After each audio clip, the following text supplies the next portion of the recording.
as much as she did to talking to you last night to ask what is going on in Nevada. Are there any updates this morning? Well, you mentioned that there weren't going to be any more votes counted until tomorrow, Nicole. We've heard 6 or 7 different stories on that today. There may be some results released here as early as 5 or 10 minutes from now in Washoe County, which is northern Nevada around Reno. The Clark County votes are the ones that are going to really make the difference, though, Nicole. With that 7,500 vote lead that Biden has, there are tens of thousands of ballots in Clark County that need to be counted. They're not sure how many exactly mail ballots there are because essentially a whole bunch were dropped off on election day in these drop boxes, which have not been opened yet. But the conventional wisdom is that there's anywhere from 20 to 50,000 of those. Let me tell people that Las Vegas, Clark County is a Democratic stronghold. The voters here in Clark County, Democrats have voted 2-1 in favor above Republicans, in Clark County since this began in the mail ballots. So the Democrats feel very confident that once those Clark County mail ballots are counted, that Biden will have a decisive lead here. But it's been a crazy year, Nicole, and the race is closer here than even I thought it would be. So I'm not ready to call anything yet, and neither should anyone else. And to your wisdom, NBC News has not. John Ralston, Vaughn Hilliard, we will be coming back to you early and often. Thank you both so much for spending some time with us in this hour. Speaking of early and often, I will be back 1 hour from now, along with Brian Williams, Rachel Maddow, Joy Reid, the tremendous Steve Kornacki for night 2 of MSNBC's special election coverage. We will be with you through the whole thing. Stay with us. Pop some popcorn. Ari Melver picks up our coverage at the top of the hour after a very short break. Don't go anywhere, folks. Let him go. We came to see our grandson. Go careful. I won't be coming back without him. Right behind you. Let him go. Rated R. Friday. This is Steve. He used to have gum problems. Now he uses TheraBreath healthy gum. Okay, guys. They're saying it's 2:48, but I think that was the last one. But right now, I think right now we're at 2:53, honestly, in favor of Joe Biden. So I think that's where we are. What do you think? Drop any comments below if you're feeling any type of way, indifferent, or anyhow. You know what? I'm really freaking disappointed in Ohio. Look at the map, y'all. Look at Ohio. Y'all pissed me the hell off. I just want to let y'all know. Ohio, what was you thinking? Ohio is always the swing state. You know, look, this is one of the places I grew up in. And y'all came to act like this today in Ohio. I just want to know, what was you thinking, Ohio? What was going on in your mind? But Trump took Ohio. And y'all know California was going to Biden. They didn't even really report on California. Ain't that something? They already knew what it was in Cali. They already knew what it was in California, y'all.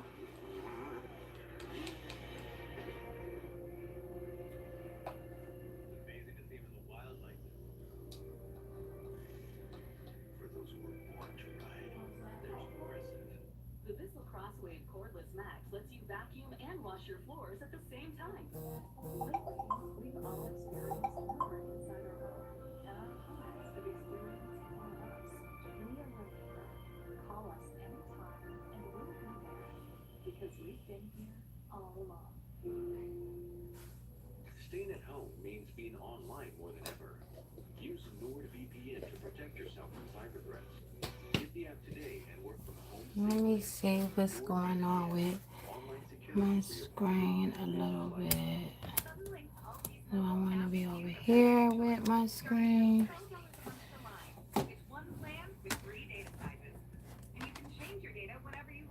Is my screen better right there? Yeah, a little bit more better right there.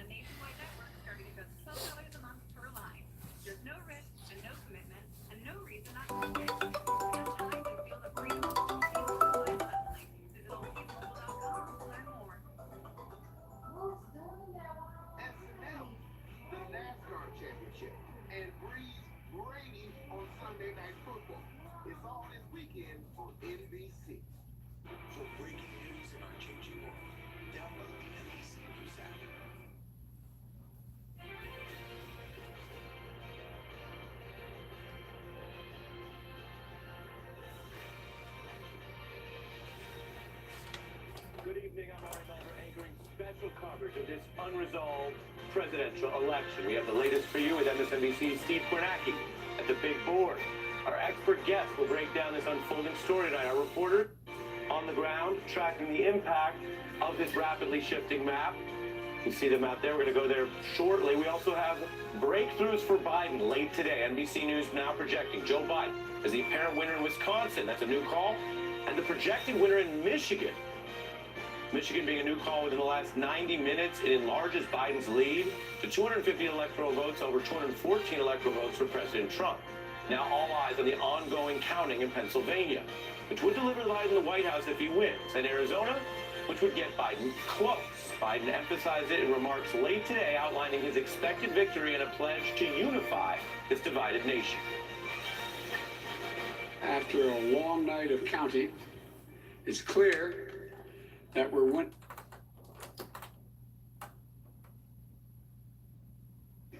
the count is finished, we believe we will be the winners. And there will be no blue states and red states when we win. Just the United States of America. As for Donald Trump, he has not spoken today. His campaign staff taking the lead, arguing they still see Trump's so mad he don't want to come out and talk, yo. challenges, which we'll cover later tonight. This is fraud. This is absolute fraud. All of you thought there was some kind of legitimate count going on here in Philadelphia. It was totally illegitimate. We are going to file suit in Pennsylvania. This is a concerted effort of the crooks that run the Democrat Party. We're going to win Pennsylvania, but they're trying to cheat us out of it.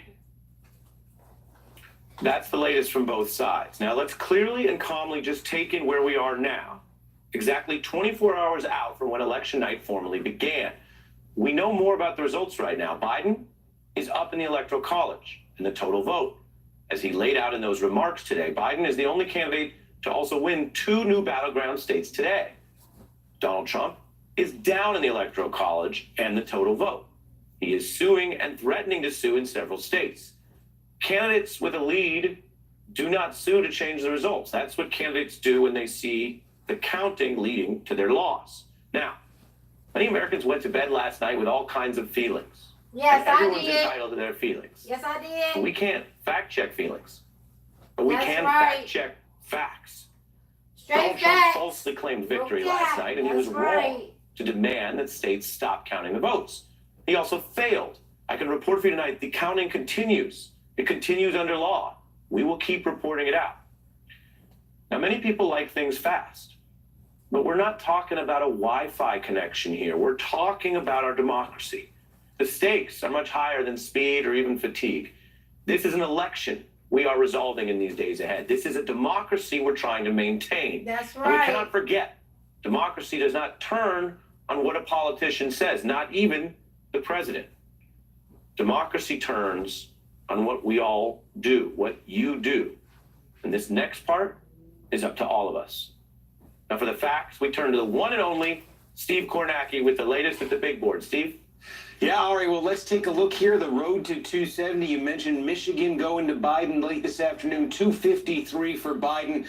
Where can we expect to learn something new from one of these states that's still outstanding? I would look tonight to Arizona. Let me show you what's happening in Arizona here with about 86% of the vote in. Joe Biden here leading by 93,000 votes statewide in Arizona. We expect tonight, probably sometime around 9 o'clock Eastern, we're going to get an update on the vote in Arizona.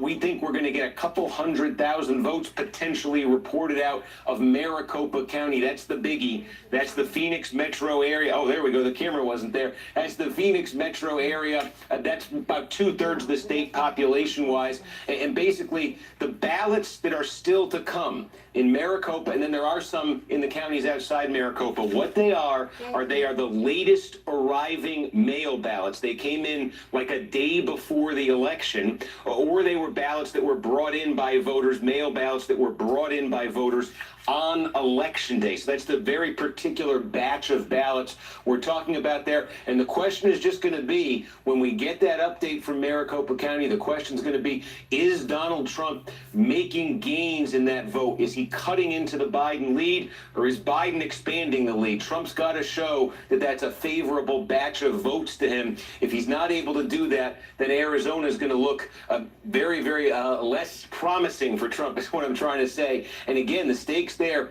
if Biden does hold on and win Arizona, he'd move to 264, and that would bring up the next state to mention here, Nevada, because the margin right now in Nevada is 7,600 votes for Joe Biden. Nevada officials have told us that they expect tomorrow at noon Eastern time to announce most of the rest of their results, although there are some local reports out there that they may be speeding that up to tonight. So there's a little bit of confusion there. But sometime between tonight and noon tomorrow, we expect to find out most of the rest of the votes in Nevada. They have told us that those ballots are mail ballots. They are late arriving mail ballots, and they're provisional ballots, not same day vote. What's outstanding in Nevada, mail ballots that came in very late out there. So again, we want to see them start to report those out, see what the trend is. Are they favorable to Biden? Are they favorable to Trump? But that's what's outstanding in Nevada. And again, Biden up 7,600. If he holds on to that lead, gets Arizona and gets Nevada, that would be 270 electoral votes for Joe Biden. And so, Steve, you've just outlined one of the paths, and that's a path without Pennsylvania. It's a path that, according to the numbers, could be resolved within days, which is striking. The last thing I have to ask you is the shortest question of the night.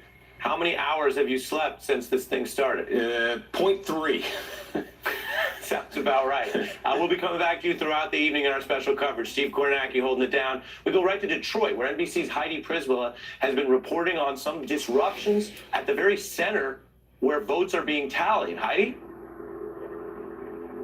Hey, Ari, I'm standing outside the TCF Center here in downtown Detroit, where those final absentee ballots that were coming in around the city are now being counted, and I'm told that they're pretty close to finishing it up. However, throughout the day, what we saw here was a huge crowd gathering of self-proclaimed GOP poll watchers. So many of them, in fact, that a number of them had stormed the inside room where the poll ballot counting is going on, and eventually the police had to intervene, and they had to block the extra individuals behind me who were trying to get in, Ari. And now I've talked to lawyers for the Democrats, and they say it really didn't in the end affect their ability to do their job, but they're concerned that this is really just an attempt to try and cast this whole process as something illegitimate, when it's exactly what state officials told us would happen, Ari, which is that there was not enough time to count these ballots, that the Secretary of State, the AG, begged the Republican legislature to give them more time to do pre-canvassing, to count all of this historic number of absentee ballots that were coming in, and they said no. And so everybody in the state knew it wasn't going to get done on election night. And yet here we have protesters creating this scene, trying to suggest that somehow this process is not Protesters legitimate. are out. Oh my goodness, people. Heidi Prisvilla, Are we on serious the ground, right and with now? the context, we appreciate People, that. And stay safe people. out there. I want to turn now to a very Serious. special guest. Do we have protesters out filed a here? suit today. This They are is suing not the how Secretary we of State of act, Michigan, America. Jocelyn Benson, and she joins America. us now Get at our your MSNBC shit special together. coverage. Secretary of State Benson, thanks for joining. A pleasure. Thanks for having me. Absolutely. I'm holding this brand new lawsuit. You are named as a defendant, Jocelyn Benson, in your official capacity as Secretary of State. I propose we begin with a lightning round so people can understand what, if anything, is impacted, and then give you time to give us a more lengthy consideration of the issues. But yes or no, does this suit change any of the counting process thus far that your state is doing? Nope, it does not. We've got a transparent, secure, meticulous process. We're going to continue to count every vote and ensure that every valid vote is counted. And yes or no, does this, in your view, change anything regarding the numbers you've provided to the press, which has begun calling some of these races, including NBC, projecting Biden winning Michigan? Nope, that it does not either. Again, we're continuing to count every vote. We trust our process, and we've been transparent, and we stand by the numbers, the process, and the hardworking election workers who've been tabulating every vote since the polls opened at 7 a.m. on Tuesday.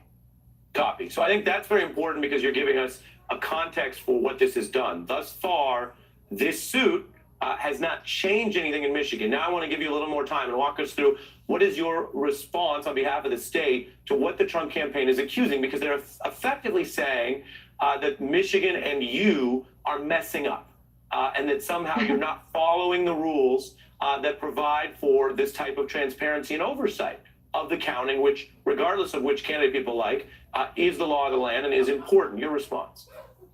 So let me be abundantly clear. First of all, this is a meritless, frivolous lawsuit and really just an attempt to sow seeds of doubt about the integrity of our well-established election process and protocols, right at the moment when we anticipated a lot of misinformation was going to target our state, from the minute the polls closed to the minute we were about to and get very close to having that full tabulation. So recognize it for what it is, an attempt to confuse and obfuscate what actually is a very transparent, secure process in Michigan, where all of our legal protocols have been followed by election workers, thousands of whom have been working for hours through the night to meticulously tabulate every vote. And we will continue to do so. As I've said, and again, made abundantly clear, there is no candidate, no campaign, no political party who will stand in the way of our commitment to ensure that every valid vote in Michigan will be counted and that only valid votes in Michigan will be counted. That's right. And my final question to you is not about the actual lawsuit, which again, they have the ability to file. So that is a part of the legal process and we'll see where it goes. But something much broader from the President of the United States today. He has posted online through Twitter that he, quote, hereby claims the state of Michigan if in fact there were a large number of secretly dumped ballots, as has been widely reported, end quote. Just so folks understand, and I believe this is the odd part of reporting these matters in 2020, but just doing my job here. When a sitting president says he, quote, hereby claims Michigan in the eventuality of some belief, does that have any significance whatsoever to who wins Michigan? Your response? It does not, because candidates don't declare and decide who wins elections. Voters do. Election workers tabulate every vote. That's what decides who wins or loses an election. That's how democracy works. And that's exactly the process we're following here in Michigan. It's a process I'm proud of. It's a process I stand by. And it's a process that a number of citizens and millions of voters all across the state have placed their faith in by casting their ballots on time. And we'll work to ensure, again, that every valid vote is counted. And frankly, push back against all the misinformation that we continue to see escalate across the country and on social media as false information designed to falsely harm the integrity of our elections, when instead we're doing everything by the books, and everyone should have confidence that the ultimate results out of Michigan will be an accurate reflection of the will of the people. Understood. Secretary of State Benson here, providing an on-the-record response both to the lawsuit and the president's rather unusual claims. Appreciate your time tonight. A newsworthy interview to be sure. Now we turn to Washington Post columnist, Pulitzer Prize winner Eugene Robinson and David Plouffe, who managed Barack Obama's victorious 2008 campaign. Good evening to both of you. David, having been around these states, I'm curious your reaction to what we just heard. The Secretary of State obviously has to deal with this in the courts, but do you think she is basically right to dismiss most everything that Trump and his campaign are doing in Michigan right now? Absolutely, Ari. So, this network and others has declared Joe Biden the winner in Michigan. He's the apparent winner in Wisconsin only because now Trump's going to say there's a recount, but a 20,000 vote lead is an enormous lead. So he's on the precipice of securing enough electoral votes to be president. And what's interesting, of course, is you see Trump suggesting in states that he's currently leading, Pennsylvania, Georgia, we shouldn't count any more votes or only count Trump votes. But in Arizona and Nevada, he's obviously eager for the counting to continue there. So, I think he can see the walls closing in on him. His pathway to the presidency is just about over. And so I think the question is, Joe Biden's likely to end up at 270 if Arizona and Nevada hold. We still have to see more vote there. But of course, both Pennsylvania and Georgia are very close. And so I think the range of outcomes here is anywhere from 270, the narrowest of margins, to 306. And that's where we stand. And I think for the most part, Trump's just howling into the wind. Doesn't mean that, Democratic lawyers won't take everything he says seriously and try and, push it back. But at the end of the day, he's going to lose this election. And there's nothing he can do about it. It is very uncomfortable for us all to see a sitting United States president basically declaring he's won, votes don't matter, I'm an autocrat. It's deeply unsettling. Come on, y'all. We do have some Trump people out here. You got to be sensitive towards those people as well. Everyone knows you don't need a weatherman to know which way the wind is blowing. Credit to Dylan. And the wind, as you say, is blowing towards 270 for Biden. NBC is not projecting that yet. We want to be very clear. We all saw Steve Bernanke and the caution of those numbers. But we also are counting. And what you said at the low end would be 270 if you got there through Nevada and basically the Midwest there. You could add PA or Georgia to get up to 305, 306, as you say. When you look at this, David, does it tell you something? And here's the map for everyone. This is what we currently have, 253 to 214. Does it tell you something, David, that for all of Donald Trump's bluster and these lawsuits, he is not out speaking today? We had one candidate, Joe Biden, just address the nation. And Trump is sort of hunkered down and letting other people, his family, as we just saw, Rudy Giuliani, carry the message. I thought him and what a cast of characters that was in Philadelphia. I can't wait till they're off the national stage. I thought him and Rudy was I think so. And you can't tweak your way to changing election results. I think it says a lot he hasn't gone out. As you can see, for the most part so far, whether it's Fox News, a lot of Republican officials are not following Trump down, just as they did when he used to, we should change the election day, or, mail-in ballots are fraudulent. The rest of the party didn't follow him down that route, and they're not following him right now. So, I think it is, he understands what's happening here. And I think at the end of the day, we'll know within 24 hours, it sounds like, with some finality what's happening in Arizona and Nevada, and perhaps enough in Pennsylvania and Georgia. So let's just wait. We're going to know soon enough. This election really has been 4 years in the making. We can wait another 24 hours if that's what it takes. Gene? No, David is absolutely right. I mean, what we've seen happening last night and through today is what we talked about for the last couple of weeks, which was the possibility of a red mirage. We knew that most that many Democrats, if not most Democrats, were planning to vote by mail and were voting by mail, and that Republicans, especially Trump-supporting Republicans, were not inclined to vote by mail. We're going to vote in person, and so there was a possibility that the Trump vote would be counted first in a lot of places, and it would appear that he was ahead, that he had a lead, and then as those mail-in ballots were counted, you would see Biden in many cases overtake him, and that's exactly what we have seen in these returns, and it wasn't unanticipated. And as David said, we have not called this election. NBC hasn't, the Washington Post hasn't, the Associated Press hasn't, but it's obvious from Kornacki's numbers that Vice President Biden is very close to 270, and really within hours, and certainly within 24 hours, we could have a sense. The news organizations could be at the point where they can call the election, and it is highly significant, I think, that the president has not himself come out and tried to speak. Because he doesn't really know what to say. He has to try to say, don't count these votes over here, but yes, please count these other votes over there. It's not the simple equation that we had, or simpler equation that we had in Florida in 2000, where one side was saying we need to count more and the other side was saying don't count anymore. The president has to try to argue both sides of that question. And you can't do that. The whole thing is, Yeah, and as we just heard from the top election official in Michigan, the things that he's doing now, while we will report them so people understand them, in her view, and she's in charge there, they have not changed a single vote yet in Michigan, which now has a projection. Important to keep in mind. Our experts hang with us, but I've got new reporting out of Harrisburg, Pennsylvania, one of these open races still going, a big delegate haul there for obviously whichever candidate can win the electoral votes. MSNBC's Chris Jansing reporting for us in Pennsylvania. Chris, what are you seeing? Well, look, we've got some new numbers for you. First of all, we've watched this race tighten here throughout the day. So still the president leading, but by a few 100,000 less than he was when we all woke up this morning, if anybody ever went to bed. Enough that Biden came out saying he believes he'll win Pennsylvania. Here's the way the numbers are right now. There's still 110,000 votes around Pittsburgh. In fact, they think they're going to finish voting by the morning. They're going to keep working through the night. The Pittsburgh Steelers said they're going to send dinner to those workers. So we'll have a good count there.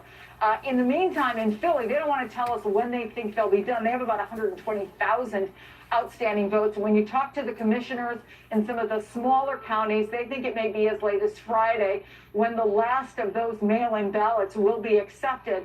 But at a 78% rate for Joe Biden in those mail-in votes so far, that's the reason the campaign feels good about it, because so many of those votes are concentrated in places where they are strong. Again, don't expect to count tonight, maybe even tomorrow. Good chance, a lot of people are telling me, on Friday, Ari. Really interesting getting the updated numbers and the outlook in the days ahead. Chris Jansing, thank you for staying up with us. I bring back Gene Robinson and David Plouffe. David, when you eye Pennsylvania, that was one of the places where Donald Trump did do well last time. Last night, he was musing on how, gosh, if you're doing really well in the sixth inning, it doesn't seem fair to keep playing. We're in the eighth inning, and the score is tighter. Biden said very confidently today he thinks by the ninth inning they lead in PA. What does your knowledge of that state tell you? Well, first of all, right, Joe Biden is saying where he's ahead in Arizona and Nevada, keep counting the votes. Last night, we all watched as Biden got out to a lead in Texas, in Iowa, in Ohio, in Florida, because the early votes were counted. Then as the election day vote came in, Trump went ahead. The only reason we're faced with this situation in Pennsylvania, Michigan, and Wisconsin is state law that prevented early votes from being counted until election day. So it's ridiculous. So listen, I think Pennsylvania is going to be close, of course, but if you look at the votes that are outstanding and the margins that Biden is winning currently, and my guess is he'll do better with these votes because it doesn't include any election day votes, I would consider him a narrow favorite in Pennsylvania. And what's remarkable is in 2016, Donald Trump won all three of those states, Wisconsin, Michigan, and Pennsylvania, so narrowly. The margin now in Michigan is growing. I think it's over 60,000 votes, which is much higher than he won it by. But you're looking at Wisconsin and Pennsylvania maybe being the mirror of what happened in 2016. And when I look at the numbers, we should be careful. The polls were off, so it means some of the exit polls may be off. But, Trump maintained his strong performance in the middle of the state, in the rural and exurban areas for sure. Biden looks like he clawed back some in blue-collar areas, particularly in the northeastern part of the state, and did very well in the Philadelphia suburbs. We don't yet have a final turnout for Philadelphia. But Trump did very well on turnout. That was the thing that always concerned me, no matter what the poll showed, was if he brought his people out and really hit his numbers, like Wisconsin, he won by 1,400,000 votes last time. He put up 1,600,000 votes. That's a lot of votes. But Joe Biden was able to narrowly put up more. So that's, again, I think why the reason Pennsylvania is so close is, Trump did a very good job of driving up his vote. Biden's going to win just because he did better in the suburbs than Clinton did. And I think in places like Scranton and other places up the river, in particular on the eastern side of the state, he was able to narrow those margins. If you're tracking at home, the speed of David Plouffe's voice tells you the level of Obama-Biden excitement he has. That's my personal observation. And he's talking faster tonight than he was at certain moments last night from the early returns. Unscientific, I admit. I've got to fit in a break. We ran way over. David Plouffe, Gene Robinson, thank you so much. Indebted to your insights as well as all of our reporters. We have our shortest break now, 30 seconds. When we come back, we look at why Donald Trump's recount strategy is headed for a brick wall. We're back in 30 seconds.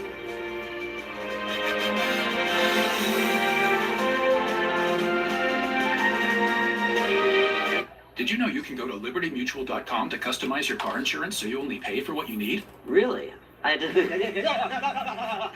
Okay, I'm on vibrate. Only pay for what you need. Liberty, liberty, liberty, liberty. Introducing Voltaren, our finest pain gel, the first full prescription strength non-steroidal anti-inflammatory gel available over the counter. Voltaren is powerful arthritis pain relief in a gel. Voltaren, the joy of movement. Right now, just over a third of the road in Wisconsin, very close between them. So a long way to go in terms of Wisconsin and the eyes of the nation upon Wisconsin. So NBC News can now say that. Okay, guys, what do you guys think about that? So we are ahead. Biden did take Wisconsin. Oh man, sorry about that, you guys.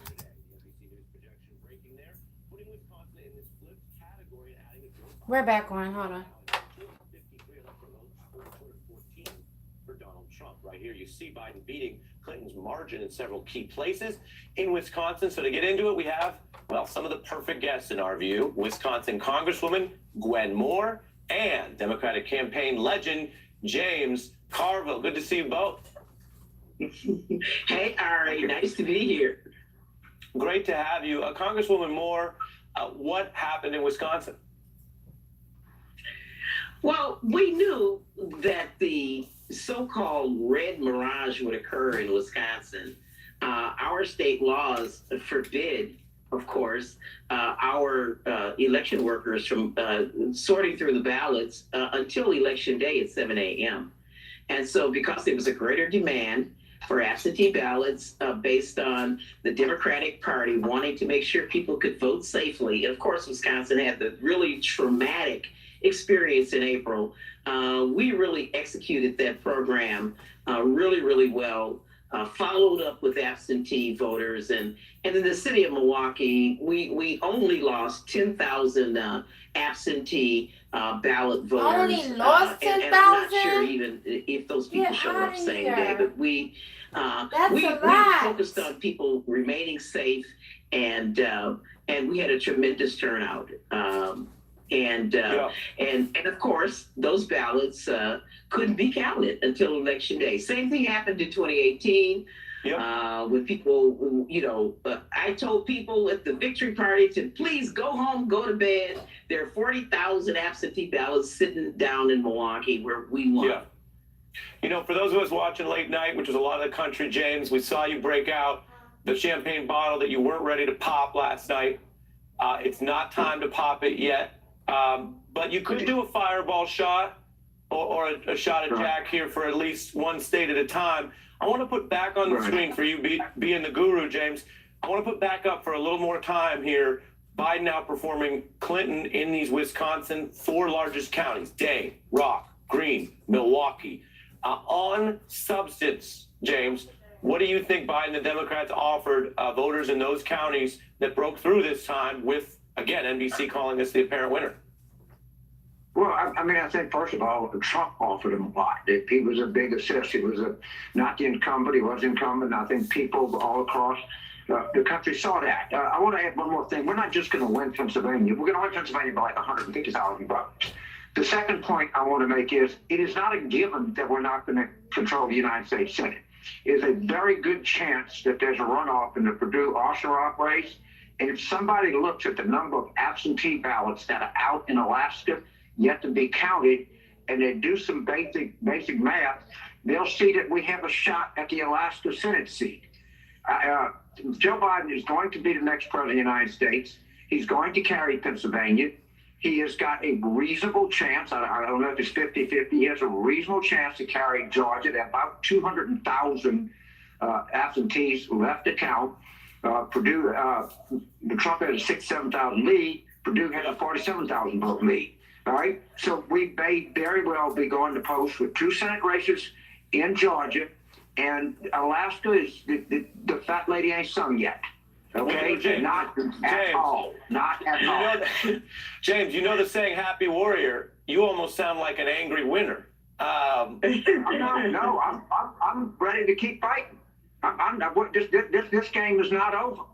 No, it's not by long shot. Let me ask you this, James, because we have the new statement from Joe Biden, which some folks coming home may not have heard yet. I want to play a little more of it because, as you know, James, in politics, there's what's true and there's what's known. And what was known when people went to bed last night may be very different than what's true. And I'm just going to tell you exactly what Joe Biden said that is true, even though we're not calling anything. He talked about how he and Senator Harris are winning more votes than anyone in the history of elections. Take a listen. Senator Harris and I are on track to win more votes than any ticket in the history of this country that ever won the presidency and vice presidency. Over 70 million votes. I'm very proud of our campaign. Only 3 presidential campaigns in the past have defeated an incumbent president. When it's finished, God willing, we'll be the 4th. James, what's true and what's known, here we are on this election evening after last night. I give you the mic to address the nation. What is true is Joe Biden will be the next president of the United States. Paraphrase David Platt, Trump reminds me of a flea-bitten dog baying at the moon. Oh, my goodness. Right? He got beat. He got beat in Pennsylvania. He got beat in Michigan. He got beat in Wisconsin. He got beat in Nevada. He got beat in Arizona. And he may get beat in Georgia. All right? And last night, I told all these Democrats, just go ahead and put the razor blades and the onion back in the medicine cabinet. We're going to be fine. I said we would know by 10 o'clock. We actually knew by midnight last night. And we're going to win other. Pennsylvania is not going to be particularly close. It's not going to be particularly close. We're going to win, I think, by 150,000 votes. It's not me thinking that. That's people that really go down to granular counting and percentages and things that are a little bit out of my liberal arts background. But they know what you're talking about. Mad because he voted for Trump. Look at his hat. And we still Look at have his a real hat. shot. He voted for Trump and Trump the lost. Alaska And Senate. he's So if you angry ask me at the Trump. percentages, I can't tell you. But For until getting somebody, beat by Biden. That's like your son finishes getting this beat off, by the whip. I'm still fighting. You're I'm mad not because your hanging son got anything beat up right now. beat by Not the at all. whip. Feel you? Let me bring in Congresswoman He's before we mad. finish They break. laughing. They I shouldn't am be duty laughing. bound to Don't say laugh that at that man. Mr. He's Carville's here for mad. his expertise. He mentioned some states that NBC has not called. So he spoke in the past tense about Pennsylvania. It has not been called, but both sides are allowed to tell us where they think it's going. Well, James, don't shake your head. I'm just doing my job. I'm not, no, I don't speak for I'm speaking for James Carville, Inc. I'm not speaking for the National Broadcasting Corporation, okay? Fair. And now Well, I'm Democrats have the your last ball with word. that. But it's the same question to you, Congresswoman. What is true and what is not? I just want to know how you Because there's feeling, such a Lil rush for these Wayne. things. And I want to say tonight we How you know feeling, more Lil about the Wayne? truth. Will Americans see the coalition that appears to be emerging? And with the total vote, a lot more people choosing a Democrat for the White House in the vote we have thus far than Trump. Well, I am extremely disappointed, Ari, that we have such a divided country, but I do see a pathway toward healing. When you look at Michigan, Wisconsin, and Pennsylvania, what they really have in common are really hard-working, blue-collar workers of every race and color, men and women, people who have really suffered a lot from being aspirational and having been middle class and been really kicked out of the middle class because of our economic conditions. And they went for Trump, they went for Obama, and they're now coming home. I mean, they're Catholic, they're hardworking. Some of them were labor workers that gave Trump a chance, and they're coming home. And we knew that reinstalling the so-called blue wall was going to help us toward this reconciliation. I hate to see this country in terms of red and blue, but I do think Joe Biden is just the person, and this is just the time for such a person to bring that healing together. Congresswoman Moore, James Carville, the Raging Cajun, thanks to both of you. We fit in our break. Coming up, a fact check on why Donald Trump's battle in the courts is more than uphill. It might be a brick wall.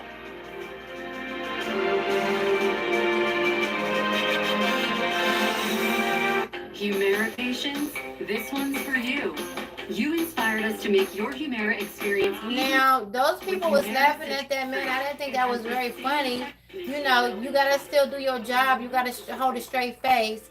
And I know a lot of people are probably happy for Biden. A lot of Democrats are happy. You know, as you're working and being a newscaster and you're reporting throughout the year for 4 years, things that your president might have done, and you get to see more insight. So you might not be happy. And now when the election is going on, you still gotta maintain that face, even though you know more the inside stories. That's just like us as bloggers. And you know, we always see the inside story, okay? And people that watch, y'all see just the top of the story. Well, we know the background, the logistics and everything, and we are probably angered or more happy, however the outcome is. But when you're doing an interview, keep in mind, people, you have to have an unbiased face, not like Nick at Night. I'm going to get on her because I didn't like how she did Queen Clarence and the girl Leslie. But we'll get back to her because Nick at Night, I'm calling you out. You was being very biased. They always say, "Oh, Nick at Night she's biased. She's for both sides. She doesn't judge. She lets the story be." BS, Nick at Night. You sit up there, you went for all because of Leslie. It seemed like, I couldn't wait to let this out. It seemed like you, my dear, put yourself in that whole Clarence situation. It seems like you, my dear, was a Leslie at one point of time, honey. And just because you was a Leslie, you put your whole self in that situation to bash Clarence and Queen. Okay? That whole relationship, honey, was years ago. And you giving that woman a platform just let you know how bitter of a woman that you are and how hurt and how much somebody done played your ass to the left field. Okay? You so played, you still in your feelings about it, letting it come out in everybody else's story. So whatever man that dogged you out, honey, let it go. Let it go. It's old, it's tired, it's done. He moved on, so did Clarence. Your man moved on, and so did Clarence move on, honey. But anyway, what I was trying to say before this come back on is when you do an interview, but try to be biased, okay?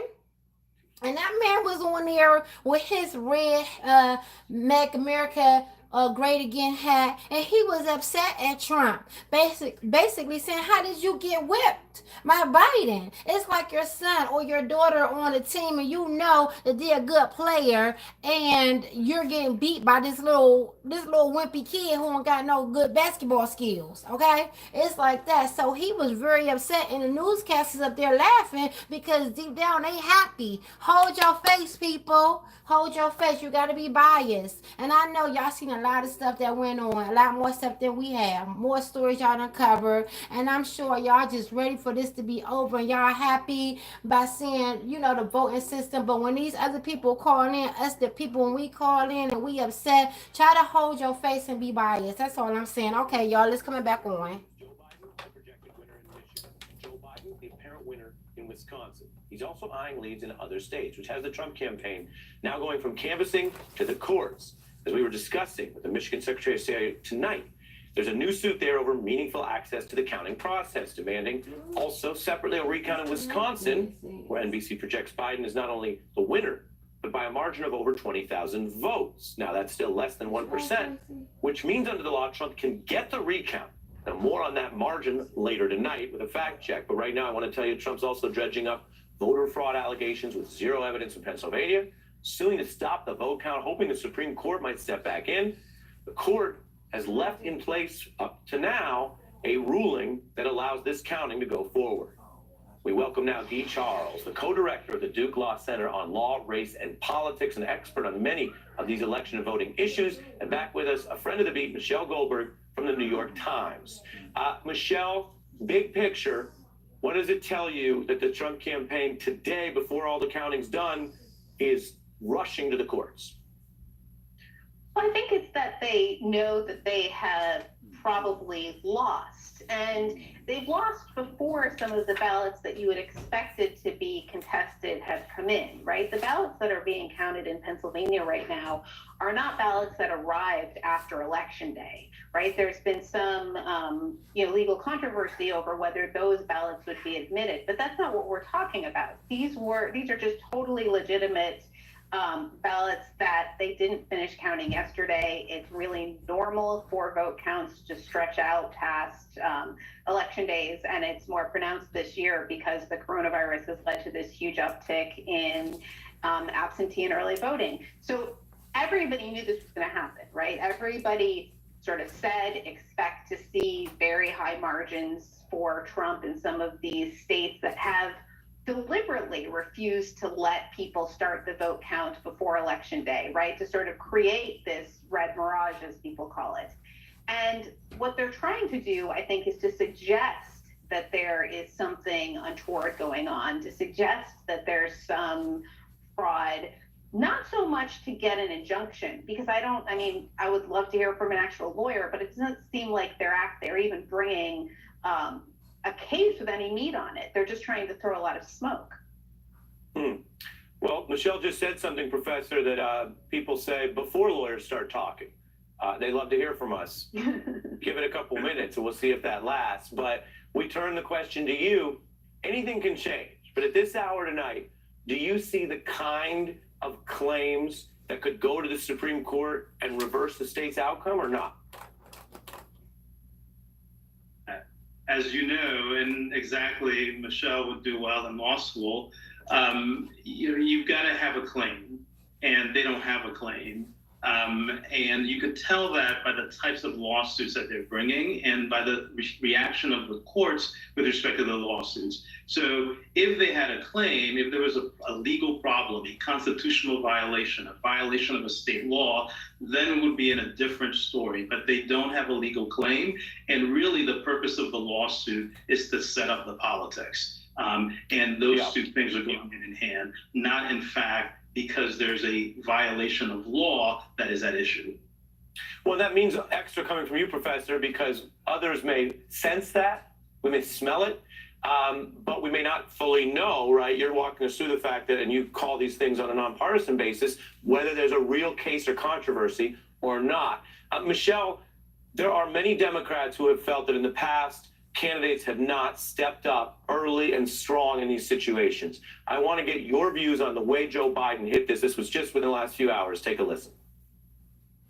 Power can't be taken or asserted. It flows from the people. Now, every vote must be counted. No one's going to take our democracy away from us. Not now, not ever. We, the people, will not be silenced. We, the people, will not be bullied. Michelle? Well, I think at this point, it is like, look, they obviously have the lawyers ready and, people are out. People to go out and organize and show up on the streets, but there isn't really, this goes back to, I think, the illusory nature of the charges that Trump is making. There's not even really something to organize against. I mean, you saw this mob of people in Michigan shouting, "Stop the vote, stop the count," which is a sort of, farcical retread of the Brooks Brothers riot, except for the fact that Joe Biden is ahead in the count there. Right. So there's not even. So what exactly would defenders of Joe Biden do besides say, that these people are disturbing the peace? I think that there's not even a meaningful controversy at this point, I guess is what I'm trying to say. There's not a meaningful controversy for Joe Biden or for supporters of Joe Biden to get on the other side of. Michelle, maybe it's because I've been pulled in different directions today, but you just pointed out something I hadn't fully digested, which is that chanting "stop the count" when your person is down makes no sense. Like you didn't even get the sign and the chant right, notwithstanding the deeper issues. I want to thank Michelle, Professor Charles. Coming up after the break, we have a special fact check on something that could be a big deal no matter what happens, because this recount, as explained, can still go forward in Wisconsin. But what are the real numbers? What do you need to know, particularly if people are talking about why it might change? We have that with experts when we come back.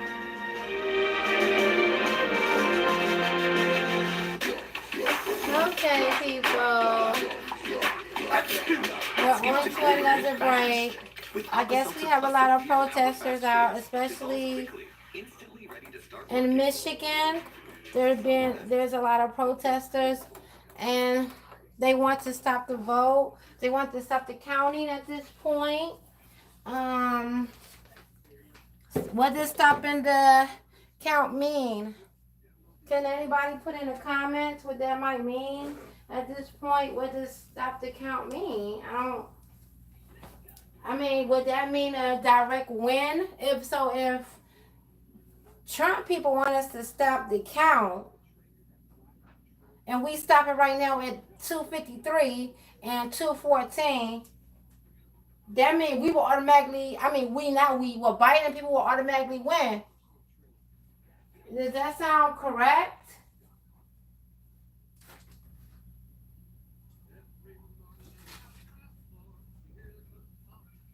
I mean, if you agree, press agree. If you disagree, say disagree. I mean, what do you guys think? Still not going, huh? So, stopping the count would means Biden wins. Biden would definitely win at this point. I think they should have stopped the count when Trump was ahead, but let's dissect that. Trump was ahead only 2 times.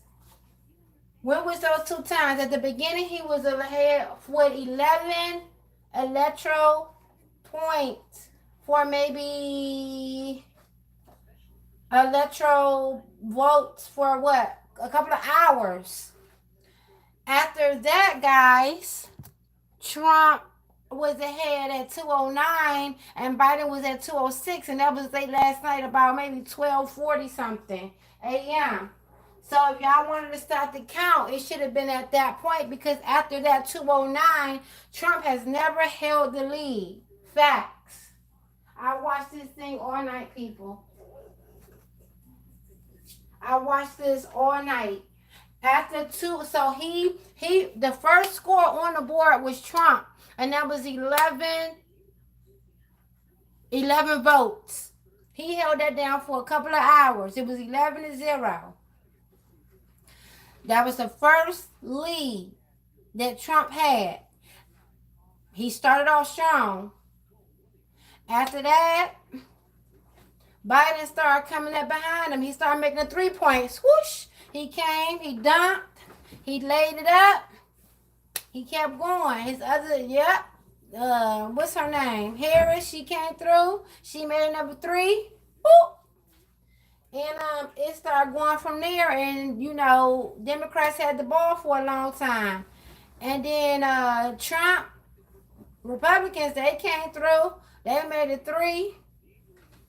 And they pushed him to 209 and 208. And it sat there for only maybe 30 minutes. And after that, Republicans never had the lead from there on. So when they outside protesting or chanting stop the count, you missed it. You missed it. So you guys missed out completely. Let me be very clear. On the one hand, those are not some huge landslide. They look like tight margins. But precedent shows they are not tight enough to be reversed in a recount. Now, with all the recount talk in Wisconsin, let's look at just a recent example from that same state. 2016, there was a recount. It showed Trump defeating Clinton. And that recount only shifted 131 votes. That's why Wisconsin Republicans are skeptical tonight of what Donald Trump wants to do. Another similar situation in the same state, Wisconsin Supreme Court race 2011. The challenger cleared a recount after losing by about 7,000 votes. Now, how many changed? 312. Now, cases where the recount did change the outcome, It can happen. If you remember Al Franken's 2008 race, he was initially trailing by just 215 votes on election night. That did move as the recount proceeded. Franken ended up winning by about 300 votes. Now, again, remember what I said at the top. Under 1,000, maybe. Over 1,000, basically never. These are examples that just hinge on a few hundred votes. The Trump campaign is bringing legal challenges in states where the margin is well over 10,000 votes. That means for a recount to make a difference and not just take time, it would have to be a precedent-setting event, changing thousands and thousands and thousands of votes in a way we have, at least as far as history is concerned, never seen before. This is important math for the fights coming up, and we want to bring in our math political experts. Rachel Weikhofer is the editor of the Cycle Political Analysis website and a senior advisor to the famous Lincoln Project. She's been crunching numbers all year. And Che Komanduri has worked for the Obama and Clinton campaigns and advised Democratic candidates on exactly these kind of questions of state margins. Good to see you both. Thanks for Thank you. Thanks, Ari.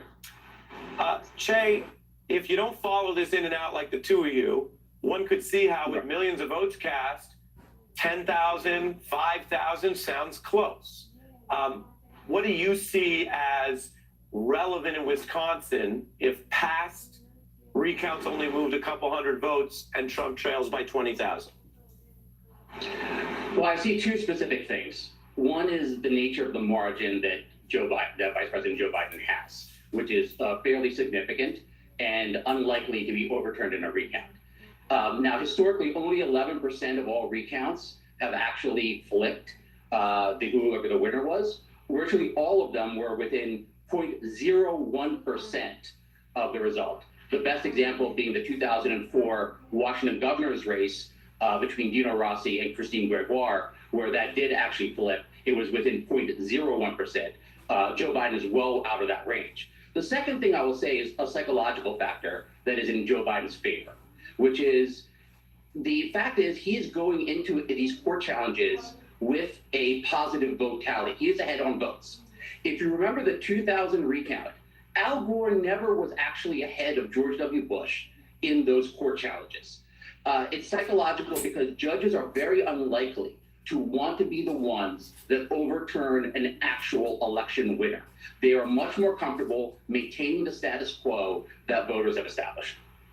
I think that's a great point, and it's one of those points that lawyers won't necessarily say because they talk about standing or motions. You're talking about emotions and whether a judge wants to be the one to come in and say, well, I see you're up by thousands. I'm going to make some moves and changes, and now I'm going to flip the result. And that's hard to do practically. Rachel, now's the time in 2020 where I ask you, but what about what Giuliani said? Sorry, but here's what he said today. They called California the moment they put up the polls closed. How many votes do you have to be ahead to win, for a Republican to win here? How many votes do we have to be ahead? 400,000 is not enough? With 80+%? He's doing his own math in PA, and he's part of the legal team that's advising Donald Trump to do this math in Wisconsin. Fact check for us. But last night in that speech, that just horrendously terrible speech Trump gave, he simultaneously argued that, you know, in Wisconsin, the margins were not big enough for Biden to catch up. But in Nevada and in Arizona, the exact same sized margins were, of course, large enough for him to catch up to Biden, you know? So it's really funny how math works like that. Here's what I will say. It's really important for people to understand. The conventional way that courts have operated, I'm not sure are going to be good, so that they could potentially try to seat an alternative electoral college delegation. And it's just very, very important for us to be frank and to understand that what's going on here with the Trump campaign is a belief that they should and could and have every right to pursue any means possible to maintain the presidency, regardless of what the will of popular vote says. Your warning about abusing the process in bad faith to then try to steal the state electors, fair warning. Che, briefly, I want to show what Scott Walker, Republican advisor to Mike Pence, says today. He tells everyone, remember that 2011 Wisconsin recount, which I mentioned? After that one in 2016, the numbers only went up by 131. He says 20K a high hurdle. Che. Yeah, it looks to me like Scott Walker has thrown in the towel, and I think it's very telling. Scott Walker is a man with political ambitions. He definitely is thinking beyond 2020. He might be thinking at another run in Wisconsin or the presidency, and he doesn't want to be associated with a losing effort. A losing effort, by the way, that Rudolph Giuliani seems very happy to associate himself with, because that's the only thing that would associate himself with is a losing effort. I mean, when you think about all of the Republican lawyers in the United States of America that could have gone out there on behalf of Donald Trump, the idea that you would have Rudolph Giuliani, I mean, I half expected Sacha Baron Cohen's Borat to run out there and say this is a satire of a competent legal operation, because it most certainly was not. And I do think that if you're a Republican and you're rooting for Donald Trump, beyond the actual vote tallies, the fact that your legal team is being headed by Rudy Giuliani should tell you that, it's over. That's all I will tell you. It's a fair point, and both of you have given us context and warning on the precedents. Rachel Bycoffer, Che Komanduri, thank you. I'm Ari Melber, signing off for this broadcast. I'll be back at 6 p.m. Eastern tomorrow. Go anywhere. MSNBC special coverage continues now with Brian, Rachel, Nicole, Joy, and much more right after this break. At Dell Technologies, we started by making Okay, guys, it's getting real serious out here. It's getting real serious. I mean, it seems as though that Trump is trying to hold everyone up in court, or trying to make it, a whole legal thing here. And instead of letting the people vote how the people wanted to vote. And thank you all for coming by. Link up with anyone if you want to. That's fine with me. I'm just reporting, and I just was watching this from late last night, and I just wanted to keep everybody informed. And it's just a lot going on. It really is. I think I was on one channel and they were so behind, it wasn't even funny. Yes, I do have the 248 up. That was from a while ago. Guys, the number has changed to 253 at this point. And just keeping you guys in the loop of what's really going on. Democrats are leading. They're trying to build a blue Democrat wall, meaning trying to get as many Democrats in office as possible.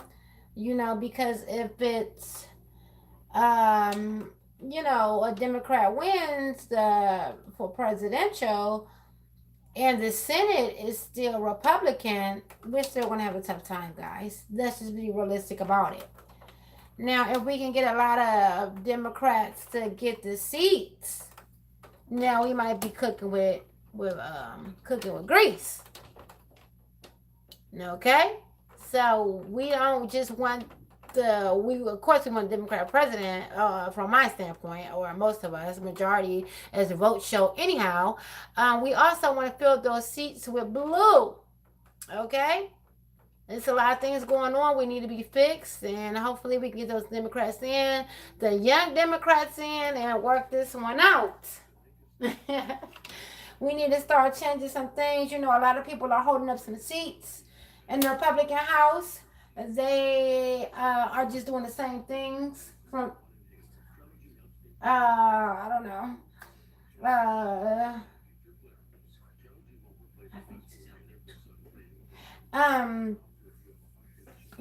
Holding up those seats. Hey, since I was little, these people were in Senate, and I'm grown, and I think those people are still in. I think before I was born, those people were in. When I was a baby, they were in. When I was a teenager, they were in. I'm a grown woman. They are still in. It's time for some of those people to get up some of those seats. Now, we can get some nice young Democrats in there, and even a couple of nice young Republicans. Okay? to see things from a fresh eye and, you know, let's get America on the right track the right way from some new pair of eyes and new pair of, from a different thought process, and we can get this thing rolling. You know, let's rebuild this car. Let's get this train moving the correct way. We might be in good shape for the United States. If not, and we still have the same old people that's having the same thought process since the 60s, since the early 50s, late 50s, late 70s, we are going to be in trouble. That's all I got to say. So, that's just my opinion. That's just my thoughts. I do actually think it's helpful. I just think we need you know, hey, like I said, we get some Republicans in there too. We just need them from fresh eyes perspective, a fresh mental perspective, some young Republicans that can see things realistically and get things working. And if we can all get together and build a car from scratch, and no matter if we blue or red, let's just get it fixed the right way, because the way our things are going right now isn't the right way. We all agree on that much. So.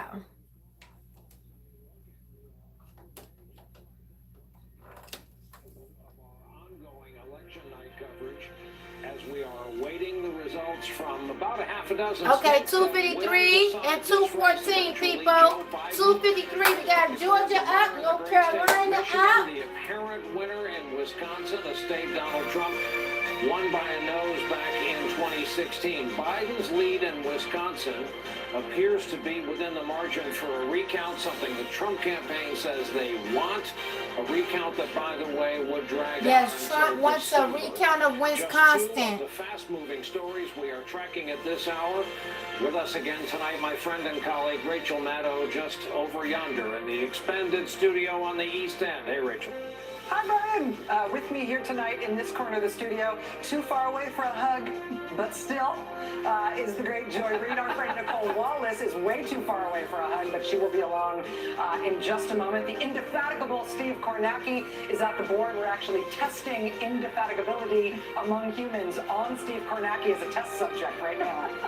Just in the last few hours, the Trump campaign has fired off a confetti cannon of lawsuits, appealing to the courts to please shut down the vote count in Michigan and in Pennsylvania.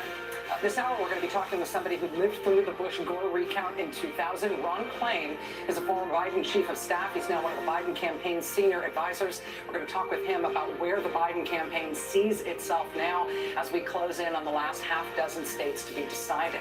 We do not know how this race will turn out, but we do know, and we should be proud of this, more Americans turned out to vote in this election than in any American election in 120 years. The last record was 1900. Also, we know that Joe Biden has earned more votes than any presidential candidate in American history. The former vice president addressing the nation this afternoon. Here, the people rule. Power can't be taken or asserted. It flows from the people. It is their will that determines who will be the president of the United States, and their will alone. And now, after a long night of counting, it's clear that we're winning enough states to reach 270 electoral votes needed to win the presidency. I'm not here to declare that we've won, but I am here to report when the count is finished, we believe we will be the winners. Now, while we may not have seen the president today, we certainly heard from him, including this, where he hereby claims victory in Georgia, North Carolina, Pennsylvania, quote, for electoral vote purposes. For the record, that is not how our system works. Rachel? Hereby claim all sorts of things in regular life and sometimes in politics, but that doesn't actually, putting the word hereby doesn't make it official. And the president's efforts in this regard have been something to see. As I mentioned, we are going to be talking to Biden campaign senior advisor Ron Klain. He's a very important part of the Biden campaign strategically. We're going to be talking with him in just a moment. First, though, we want to turn to Steve Kornacki, who's at the board, just to get to put us in context here. Give us our first look at the electoral map tonight and what's still in motion. Steve? Yeah, Rachel, you could see the big news in the last couple hours was the state of Michigan being called for Joe Biden. It moved Joe Biden's electoral vote total up to 253, making him 17 away from the magic number of 270. What's left here? Nevada, Arizona, Georgia, North Carolina, Pennsylvania. Let me show you a couple of them where I think things are happening now or could happen tonight. Let's start in Georgia, where they've continued to count votes, and the count has come down a little bit. The tally has come down a little bit this evening. Donald Trump's margin right now statewide over Joe Biden in Georgia sits at 56,000 votes. We think there are still about 150,000 to be counted. More from Democratic areas, much more from Democratic areas than from Republican areas. And often these are the early ballots, the mail ballots, the absentee ballots. That's where Democrats and Joe Biden have done significantly better than Trump, that type of ballot. So let's see, 150,000 or so to go. Biden trying to chip away at a 56,000 vote deficit. We'll see if he gets there. I think tomorrow, too, we can expect the accounting to continue tomorrow. Georgia, by the way, if it finishes within 0.5%, 0.5% or less, the candidate, the losing candidate, can request a recount. So that's something to keep in mind as those votes come in. Again, I think tomorrow we may get a lot more there. Two other pieces tonight, though, I want to draw your attention to. Number one is Arizona. Joe Biden is leading in Arizona right now. You see his margin there is 93,000 votes. We think there are about 600,000 votes left to be counted in Arizona. The lion's share of those votes are in Maricopa County. That's the Phoenix metro area. And we expect that sometime this evening, probably a couple hours from now, we are going to get an update from Maricopa County on what the status of those ballots is. It was probably the report of a lot of those ballots. And I can tell you it's a very specific type of ballot. It's the mail ballots that arrived at the very end of the process, like the day before Election Day, or that were brought in by voters on Election Day. It's a couple 100,000 of those, and we want to see when those come in. We will see, is it giving Trump late momentum? Are these Trump favorable ballots that give him a chance to move up and take Arizona, or do they not give him that? Do they cement Joe Biden's advantage and put Joe Biden in position to take Arizona? Because if Joe Biden takes Arizona, that would be 11 electoral votes for him. That would move him to 264 electoral votes. And that would bring us to the third state on the list here, and that is Nevada, which has 6 electoral votes. If Biden's getting Arizona, Nevada would potentially be a state that could get him to 270. Where does he stand there? With 86% of the vote counted, Biden's lead right now is 7,600 votes. There was a lot of chatter today, and there were some false sort of alarms in Nevada today that we would get this tonight. It now sounds like tomorrow morning Nevada time, probably late morning, midday East Coast time, we are going to get a report from Nevada on most of the outstanding ballots in Nevada. What are those ballots? They are the late arriving mail ballots. They are provisional ballots. Joe Biden, as I say, leads by 7,600. That type of ballot typically has been one in Nevada and elsewhere that Biden's done well on, but we want to see those get reported out, see if Biden does have an advantage there, if he builds his statewide edge, or if there's a surprise there and it starts going Trump's way. But again, if those ballots, the ballots yet to be reported out in Nevada, go Biden's way, then he has the chance to put Nevada away. I don't know why I keep pressing this button. He has the chance to put Nevada away. And again, if he holds on to the lead in Arizona and he holds on to the lead in Nevada, he would get 17 electoral votes and he would be at 270. Steve Kornacki, thank you. Sorry. Go ahead, Brian. No, I was just going to ask Steve a question at the risk of having his head explode on national television, and that is, watching James Carville on this network within the last hour, I heard him project a Biden victory in the state of Pennsylvania by 150,000. I talked to 2 other senior Democrats today who are talking about the same thing, 125, 130,000. Where are they possibly getting that math, Steve? The math comes from the type of ballot that's left in Pennsylvania. Let's take a look here. So you can see, by the way, Donald Trump's lead in Pennsylvania right now sits at 246,000 votes. If you can remember, if folks who were watching in the wee hours this morning, this lead for Trump was over 600,000. So since this morning until now, 400,000 votes. Biden has trimmed that lead by 400,000 votes. Why? Because in Pennsylvania, what you got first throughout the state, you got the vote that was cast on Election Day. Some counties had a little bit of their mail-in vote counted as well yesterday, but initially across the board, you were getting the Election Day vote. And in Pennsylvania, we are seeing a particularly stark divide between how folks who voted on Election Day went. They were strongly for Trump, Trump's best numbers, and then how the mail ballots are going. The mail ballots are going overwhelmingly for Joe Biden in this state. And that, by the way, we are finding is going across the board. You see all these red counties here in Pennsylvania, counties where currently Donald Trump leads in the vote count. Even in those red counties, the mail ballots are favoring Joe Biden. And what is to come in Pennsylvania are mail ballots. So Biden is winning as these votes get reported out, get run through the machines and reported out. Biden is winning these things at a huge clip. I mean, in some counties, he's getting 80% of them, 85% of the mail-in votes. So he's very rapidly cutting into that lead. The only question and the only variable here is it's not entirely clear exactly how many votes are outstanding statewide. So Biden is winning them at an enormous pace here. There are estimates out there, certainly, that there's more than 1 million, and that would be plenty for Joe Biden to make that up. But that exact number is something we're trying to pin down. That's the key variable in Pennsylvania right now. We happen to have a live report from Pennsylvania standing by. Maura Barrett is watching the people who are watching the count, among the most consequential counts underway in this country. Pittsburgh, Pennsylvania. Hey, Maura.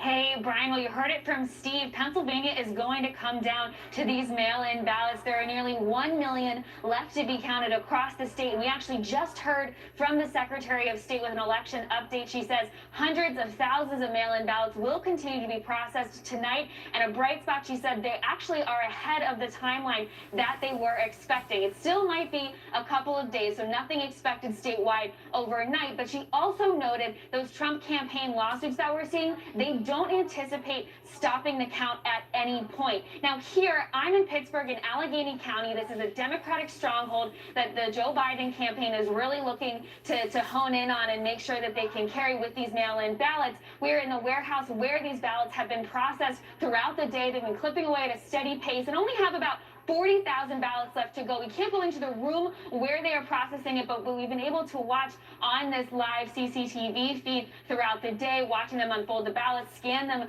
through the machines. So we could see a final count from Allegheny late tonight based on the rate of return we've been seeing throughout the day. One thing to note, though, Brian, the reason why some of these ballots across the state have been delayed with the mail-in count. It's taken time to physically take them out of the envelopes, flatten them, scan them through the machines. And something that election experts have pointed out to me, if they had allowed pre-processing here in Pennsylvania, we would not be seeing these delays that we've been experiencing. These ballots were sitting in envelopes heavily creased for the last month or so. So this is something when the Trump campaign is pushing back against these late ballots, if pre-processing had been allowed, the state Republicans held that up. So there's kind of that differentiation there between what the Trump campaign is saying and what could have happened to prevent these delays in Pennsylvania.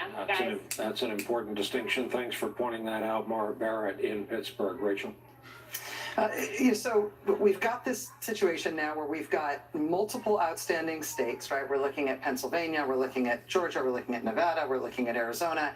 And not only are we thinking about, well, who's likely to win, it's the timeline expectation in terms of when we are going to find out, what kind of data we're going to find out, and whether legal interventions are going to change any of that process. I'm glad we're not still thinking about this in terms of like 30 states and it's down to a half dozen, Joy, but still, a lot to, it's a little bit of calculus in terms Yeah. of thinking and trying to set reasonable and realistic expectations as to when we will know who the next president will be. Yeah, and I think, kudos, to pat the media a little bit on the back. I think that we did prepare ourselves in advance that this was not going to be a, night of the big election night. Here is voila, here's the president. I said that though, but I said it, but I didn't know until I tried to live it that I didn't mean it. I intellectually figured that out and talked about it on the show and talked about it with multiple guests and knew it intellectually. But going through it last night, living through that experience, this is not going to be last night. I realized my heart must not have been in it because last night did just feel fraught. It did feel fraught, and I think partly because even though we knew the red wave was a thing, and then the red mirage, I should say, the red mirage, we all knew it was coming. But when you're right, in the moment, it's enervating, it's aggravating. And I think partly, and I said this last night, I do think it's because we've been reporting for 5 years, Rachel, about Russia, about national security, just undermining our national security, the impeachment, the racism, the Nazis, all of it, and then COVID laying on top of it, felt like a repudiation was coming. And I think even though we intellectually understand what America is at its base, right, that there is a great amount of racism, anti-blackness, anti-wokeness, this idea that political correctness is some sort of scheme to destroy white America, right? Like, we know what this country is, but you still, part of you, I think part of your heart says, you know what, maybe the country is gonna pay off all of this pain, the children who were stolen with a repudiation. And as the night wore on, and I realized, and it sunk in, okay, that's not happening. We are still who we thought, unfortunately. Incumbent in the country is going back to their office. Go right back in. It's disappointing, and I emerged from this disappointed, but I gotta say, I'm gonna give a heads up, and I'm gonna sound like Nicole a little bit here, but kudos to the Biden campaign's steadiness. Because no matter how many times I texted somebody in the campaign, they kept saying the same things, the same things that Nicole was saying. We're focused. We feel good about Wisconsin. We feel good about Michigan. We feel pretty good about Pennsylvania, but we feel good about Arizona. They know what states they cared about, and they stayed focused on it, and they didn't get rattled. And back to basics. This is an election about getting 4 in 10 white voters, the best you can do as a Democrat. According to exit polls, 42% for Biden, and about getting 3/4 of non-white voters. That's the game. And getting 270 electoral votes. And that's it. Nicole Wallace, your name was invoked. Nicole, we wish you were here, but we're happy to see you. Oh, I know I had to get home to my remote student here in Connecticut. Listen, I've never been accused of being, the rainbow and unicorn and sunshine member of our trio here, plus Brian. But let me just say, Joe Biden and Donald Trump both, I think, at the end of the day, understand that Joe Biden is the next president. And it's fascinating to me, and this is sort of the DNA of Republican campaigns. A win's a win's a win. So Joe Biden said today in his speech, and it happened during my hour, so I wrote it down. He said, quote, "It's clear we're winning enough states to reach 270. We believe we will be the winners." And then he went through and recited how his current margins in Michigan and Wisconsin exceed the margins by which Donald Trump won those states. I think that some of the sort of angst and disappointment that a lot of my Democratic friends and colleagues felt was in this landslide fantasy. But that just isn't the reality of presidential politics in this country. The whole ballgame is 270. The Biden campaign, it may not sound romantic. It's not the stuff of a West Wing episode, but they had a strategy for getting to 270, and most likely they will exceed that. And they were always focused on rebuilding that blue wall. They were always focused. You look at where their candidate was. He was in Michigan, he was in Pennsylvania, and he was in Wisconsin. And they competed. They went out and asked for the vote in Florida. They wanted Florida. They competed. They asked for the vote in Ohio. They wanted Ohio, but they didn't need them. And at the end of the day, it looks exceedingly likely they will get more than what they needed. And about to have a change in leadership. And I think that's just, plan the parade kind of headlines. And I will tell you, on the part of both campaigns, Democrats think that Joe Biden went out today and made his first statement as a president-elect, and Republicans are already talking about what Donald Trump will and will not do during the transition. One source telling me that if Donald Trump loses the way it looks like he might lose after some sort of protracted legal effort, that he might be the kind of president who doesn't want to engage in any of the transition activities, like inviting Joe Biden over for that chat in the Oval or even attending an inauguration. So the conversations inside both camps have moved on to the transition. Well, let's bring into the conversation now somebody whose ears are undoubtedly burning as we keep talking about the Biden campaign. Biden campaign senior advisor Ron Klain is here with us now. Ron, thank you so much for making time. First of all, we're sorry to talk about you behind your back, but our perception here among us at MSNBC is that you guys haven't raised unnecessary expectations or unreasonable expectations, and things, as fraught as they may feel, are sort of going to plan in terms of how you are going to get to 270. Yeah, Rachel, I mean, I appreciate what Nicole said as a very experienced campaign operative herself. We had a plan to win this race. It was a battle for the soul of America. There was no one in the Biden campaign who thought this would be easy. As Vice President Biden said today, only 3 times in a century has an incumbent president been defeated. It's super hard to do. And so we knew this was going to be a very, very difficult race. We focused on those 3 core Midwestern states. Trying to also pick up Arizona, which it looks like we have done, holding on to the states that the Democrats won in 2016, and playing hard in some other states. I think we're going to be very close. Maybe we'll even win Georgia. So we've executed the campaign plan we had, and I think that when all the votes are counted, Joe Biden will, in fact, be the next president of the United States. Tell me about the legal fights that the Trump campaign is already mounting to try to stop the vote count in both Michigan and Pennsylvania. We've heard expressions of confidence from your top legal guy, Bob Bauer, saying that this will be an embarrassing legal flop for the Trump campaign if they really try to stop these counts. Tell us about how you're planning on approaching that and how serious you view those legal challenges. Well, look, Rachel, they are both baseless and stupid. They're baseless in the sense that they have no legal basis at all. They're stupid in the sense that one of the states where Trump is suing to stop the vote count is Michigan, where he is behind. So if the vote count stops, we win. So it's a particularly ridiculous legal strategy in the state of Michigan. Look in the state of Pennsylvania, as Steve said at the top of the hour. Donald Trump had a formidable lead this morning. 2/3 of it has gone away over the course of today. And we believe we're on track to win that state by 100,000 votes or more. So the point we have been making throughout this entire period, since the polls closed, is that the votes have to be counted. That's the Democratic way. They are being counted in an orderly way. Trump has no real legal challenge to that at all. You saw from the report in Pennsylvania, people can watch the count on closed-circuit television. There's nothing mysterious. There's nothing secret here. We're seeing democracy in action. Sure, it takes longer than we want. We live in a society where we all want the answer right away. And I thought Joy's points earlier are very moving, very powerful. But in the end, the right outcome will be achieved here. In the end, this campaign will be successful. Joe Biden and Kamala Harris will be the president and the vice president of the United States, and this country will change direction because of that win. And whether that win is 270 or 290 electoral votes or more, wherever it is, it's a win. It ousts Donald Trump in the White House, and it puts our country on a chance to heal and move forward again. That's what Biden and Harris ran on. That's what they're offering. That's what they're going to deliver. Ron, let me ask you one last question. I think that a lot of what people are worried about at this point, even if they have confidence that the ultimate electoral vote is going to go one way or the other, is the prospect of chaos. And there was some scary footage today out of Michigan when Trump supporters, self-declared poll observers, essentially tried to storm the site where counting was happening at the center in Detroit, where absentee ballots were being tallied.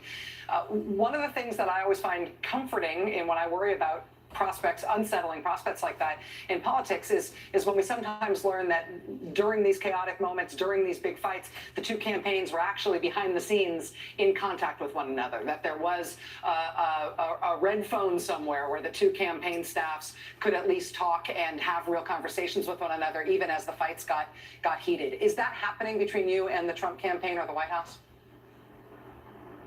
No, it's not, Rachel. What I'll say is, what we are seeing, though, is that local officials are doing an excellent job of handling these flare-ups. Yes, I saw the same footage you did from Michigan, but the local law enforcement handled it very quickly. The local election authorities handled it very quickly. The count wasn't really meaningfully disrupted, and the count proceeds. And so, look, I think that we have a system that is working. The system is working to count the votes. It's producing results relatively quickly here on the timeline that we all expected, a couple days. And I think that there are going to be incidents. Hopefully there'll be fewer incidents and no incidents, I hope. But I think we have the safeguards in place to make sure those incidents don't disrupt the lawful and orderly counting of votes. Biden campaign senior advisor, former chief of staff, Vice President Biden, Ron Klain. Ron, thank you for taking time. I know you're not getting any sleep, and your time's precious right now. Thank you. Thanks for having me, Rachel. All right, I will tell you that while we were speaking with Ron Klain, we just got word, I just was handed the notification that while I was asking Ron Klain about the Trump campaign lawsuits to try to stop the count in Michigan and Pennsylvania, while we speak, the Trump campaign has also filed a lawsuit to stop the count in Georgia as well. Brian? Fascinating stuff. Ron Klain, of course, who has been there before, is poised for a leadership role should Joe Biden prevail in this, as you're well aware. A break for us. When we come back, we're going to go to our correspondent who happens to be an Arizonan, also happens to be covering Arizona, the state the Democrats are hoping, when all the counting is done, will be a southwestern bright spot for the guy on the left, Joe Biden. That and more. We're just getting underway when we come back.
What I serve my family really matters.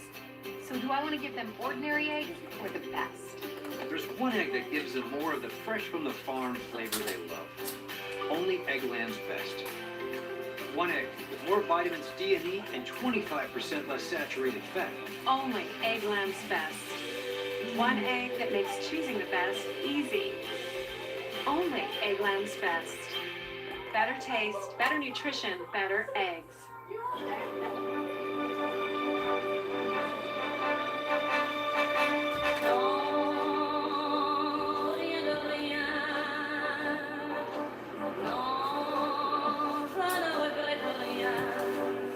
Smooth driving pays off. With Allstate, the safer you drive, the more you save. You've never been in better hands. Allstate. Quicker call for a quote today.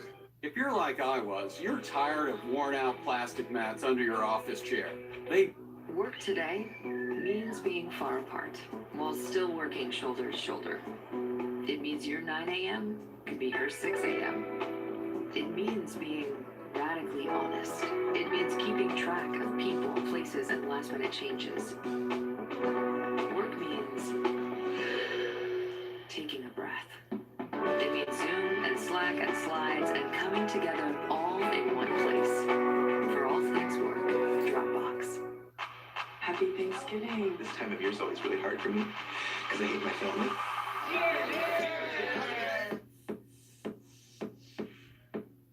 The thing about it, you have a chance to be better today than you was yesterday. Like, I'm really good looking if you're into anime. Most people want to be bajillionaires. That's the dream. That's how they get you hooked. I prefer to just skim. So do I.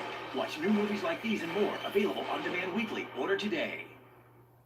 Lately, we've all experienced more inside our home, and our homes have experienced more of us. We are your neighbor. Call us anytime, and we'll be there, because we've been here all along. Chasing the best deals online? Let NordVPN protect you as you browse the internet.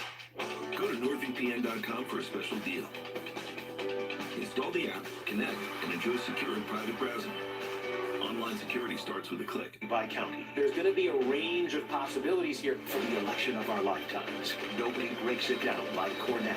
Stay with MSNBC.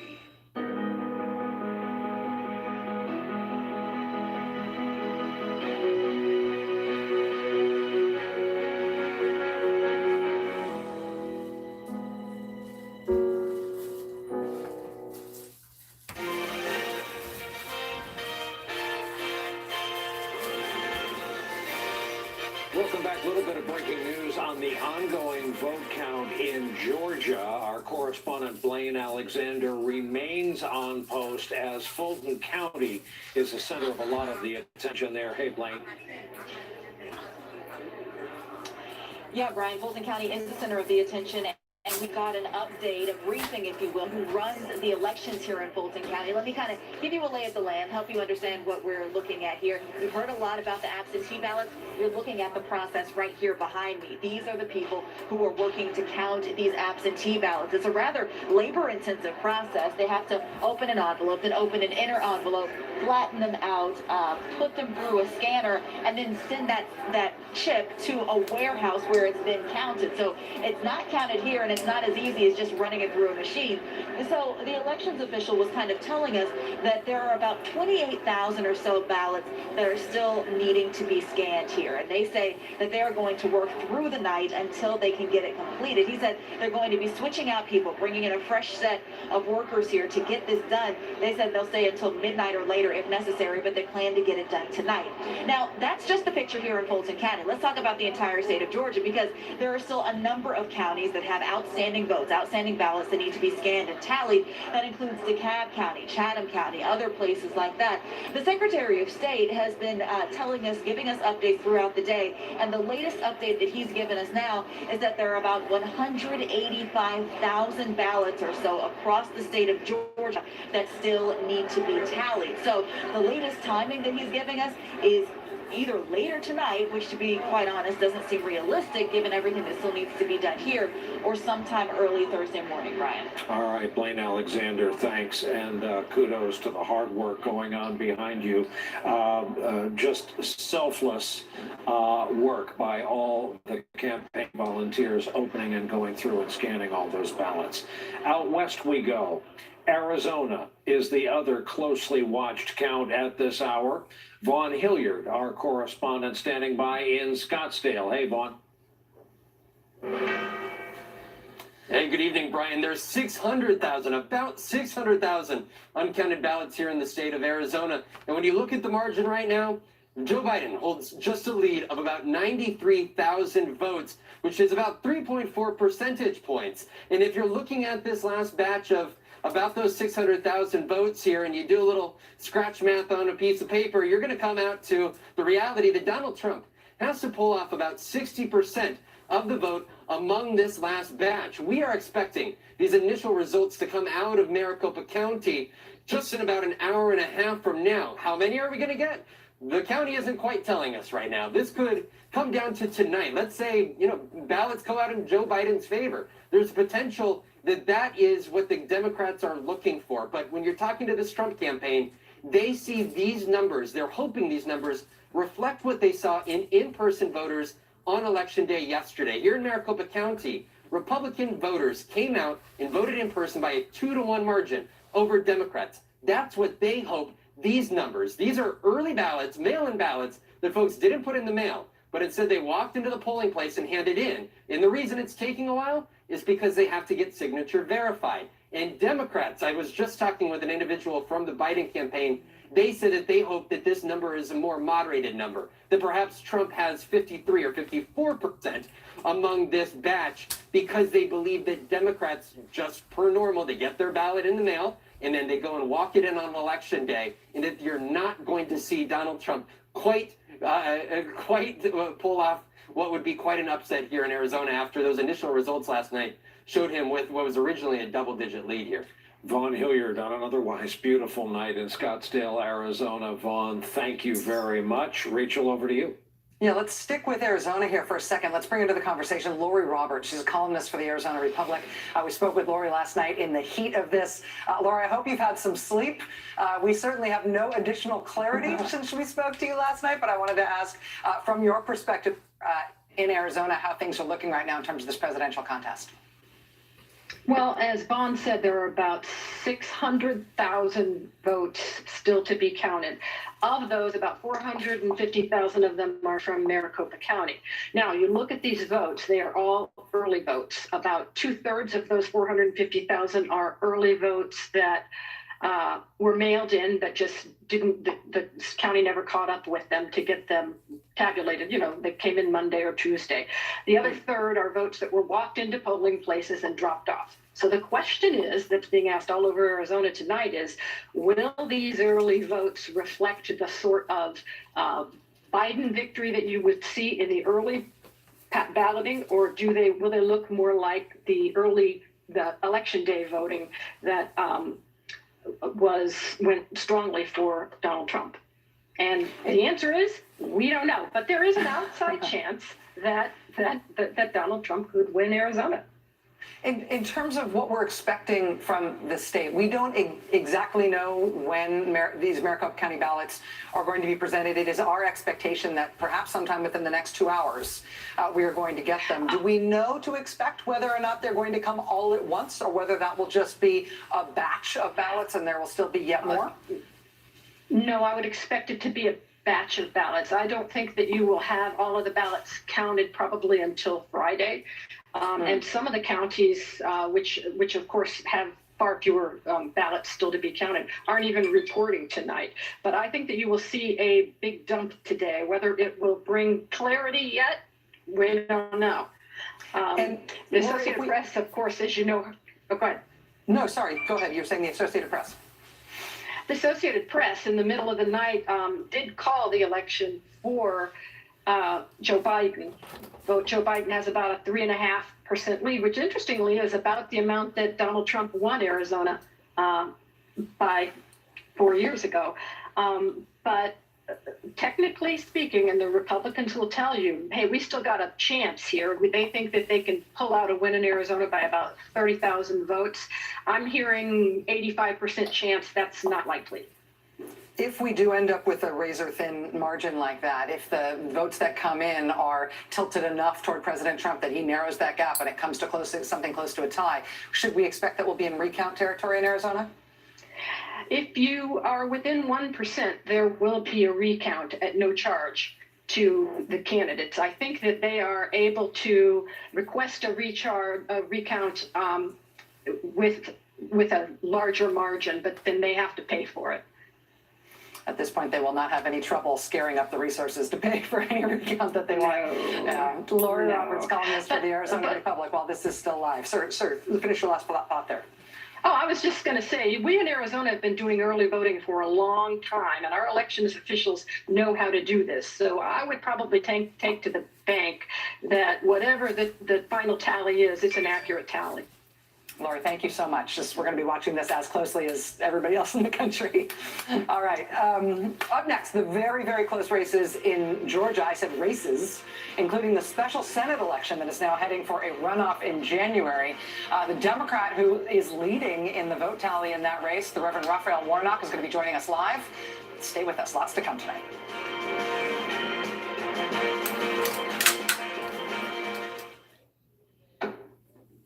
You turn 40 and everything goes. Tell me about it. You know, it's made me think I'm closer to my retirement days than I am my college days. I'm thinking, will I have enough? Should I change something? Well, you're asking the right questions. I just want to know, am I going to be okay? I know people who specialize in am I going to be okay? I like that. You may need glasses, though. Yeah, guidance to help you stay on track, no matter what comes next. Let him go. We're trying to locate a Donnie Lee boy. Got our grandson with him.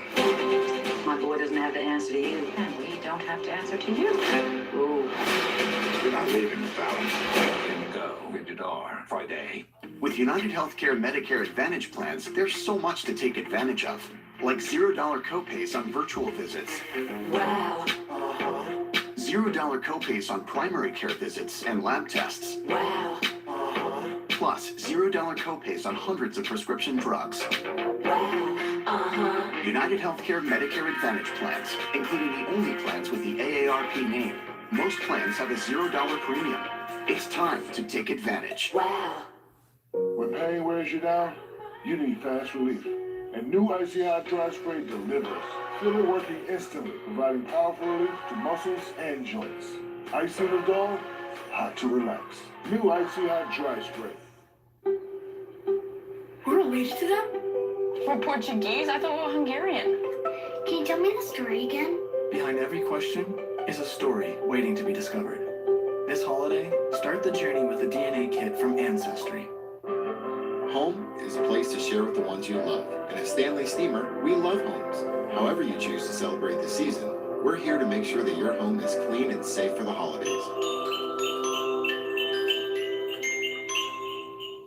Still your best friend, and now your co-pilot. Still a father, but now a friend. Still an electric car, just more electrifying. Still a night out, but everything fits in. Still hard work, just endures you. Still a legend, just more legendary. Chevrolet, making life's journey just better. Hey, did you? Yep, done. And the... Of course. And... Oh, yeah. All in one? We've all been spending a lot of time at home, probably more than we ever thought. So creating an environment that is comfortable and functional has never been more important. With Rooms to Go, you can easily make the most of every space, whether you want a place to share or somewhere just for you. The incredible styles, colors, fabrics means you can always find the perfect something. Super affordable and delivered fast, whether you shop online or at a store near you. Anything's possible at Rooms to Go. It's Hamrick's Moonlight Madness sale with special hours till 9 p.m.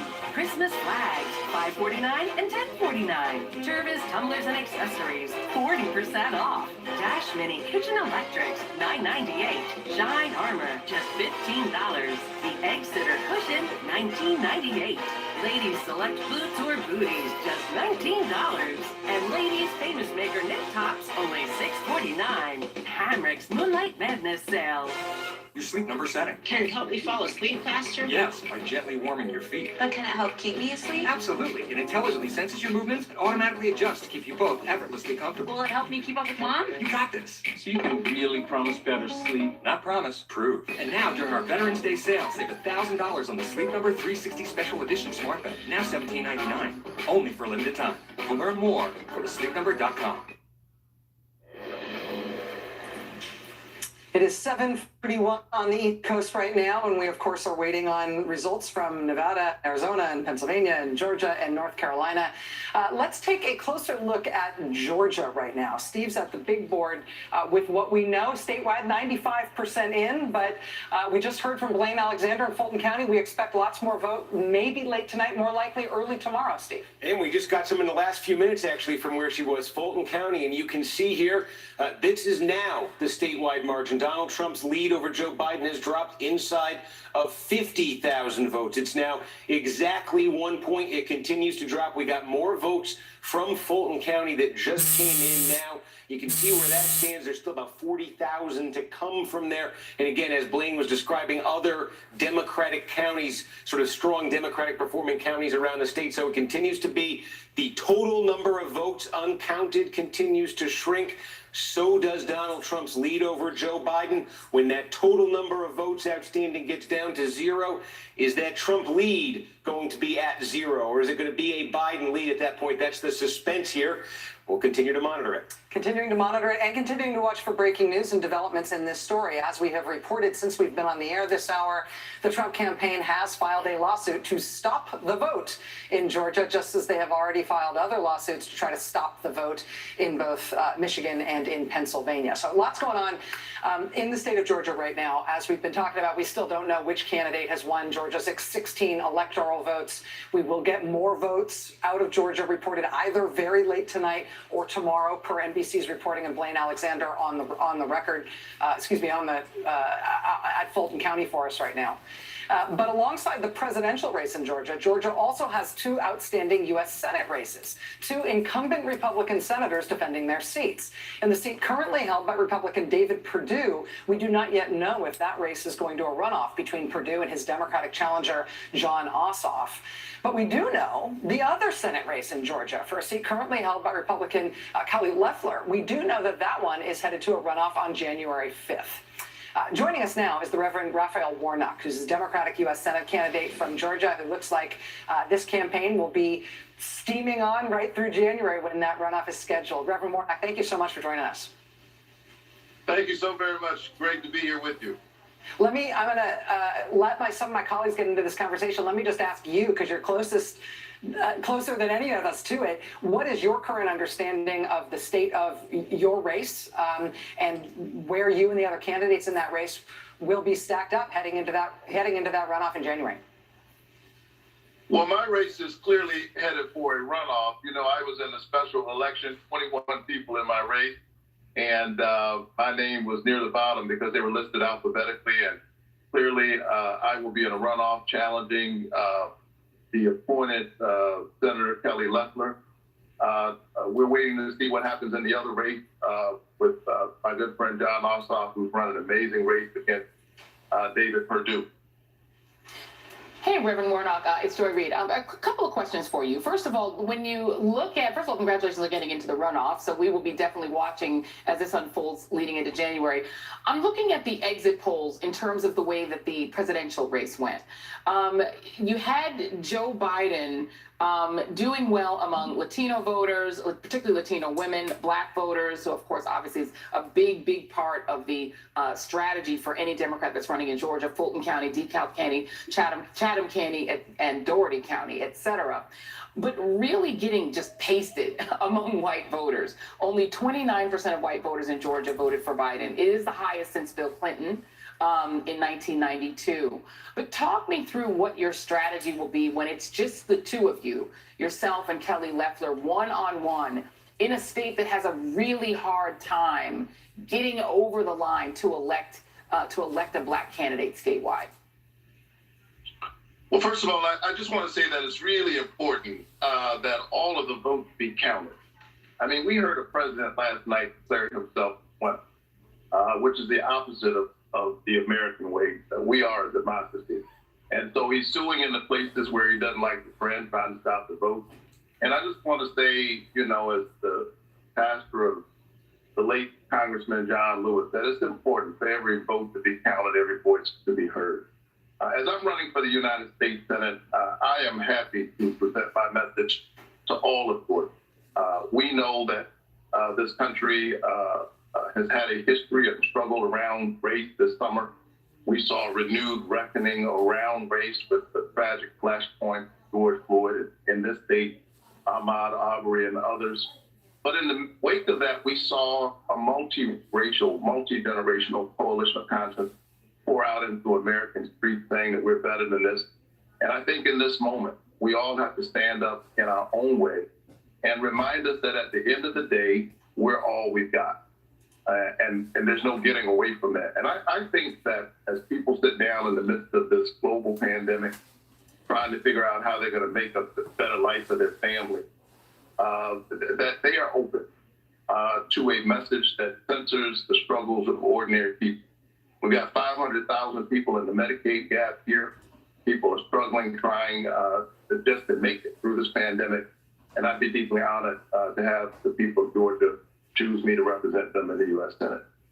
We're in the midst of this recount, obviously. Do you have confidence in the governor of your state, who is the former Secretary of State, who did face Stacey Abrams? Lots and lots of, stories of voter suppression, a lot of allegations that this is somebody who does not respect the right to vote in the state of Georgia. Do you have confidence in this recount that's taking place, or in this count that's taking place right now, and that the Secretary of State's office and that the leadership of the state of Georgia will deliver a fair election result? I have confidence in the people of Georgia. There's no question that voter suppression is a problem in this state. It's a problem all across the country, but Georgia has been particularly good at voter suppression. And I think that the ultimate goal, Joy, of voter suppression is really to so demoralize parts of the electorate that people don't even bother to try. So we've been dealing with this issue. But my good friend Stacey Abrams ran a good race in 2018. She came within 55,000 votes of winning out of 4 million cast. Since then, we've registered 800,000 new voters in the state. And so as we build this coalition, as we raise the voices of ordinary people, I think it's going to be increasingly harder to steal an election. And I'm grateful for the ways in which Georgians stood up during the June 9th primary. We saw record voter turnout. We saw 1.3 million Democrats show up.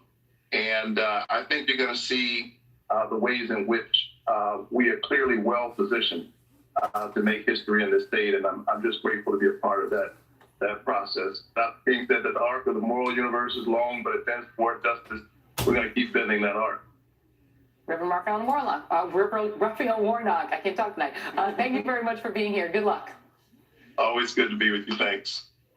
Reverend Warnock, again, is going to be in a runoff for a U.S. Senate seat in Georgia against the appointed incumbent Republican Senator Kelly Loeffler. That will happen in January. I just want to point out one other thing about Georgia. With the number of votes that we've got in Georgia right now, with 94% of the vote in right now, that other Georgia Senate seat could potentially go to a runoff as well. Right now, incumbent Republican David Perdue is sitting at 50.3%. You have to be at 50% to avoid a runoff. If he goes below 50% as the rest of the vote comes in Georgia, and Jon Ossoff holds David Perdue below 50%, then that Georgia Senate race will also be the subject of a runoff on January 5th. This, as the presidential race in Georgia, is now a one-point matchup with 6% of the vote, 5% of the vote still to come in. That remaining 5% of the vote could be coming in late tonight, early tomorrow. We don't know. Stay with us. Lots more to come here on MSNBC.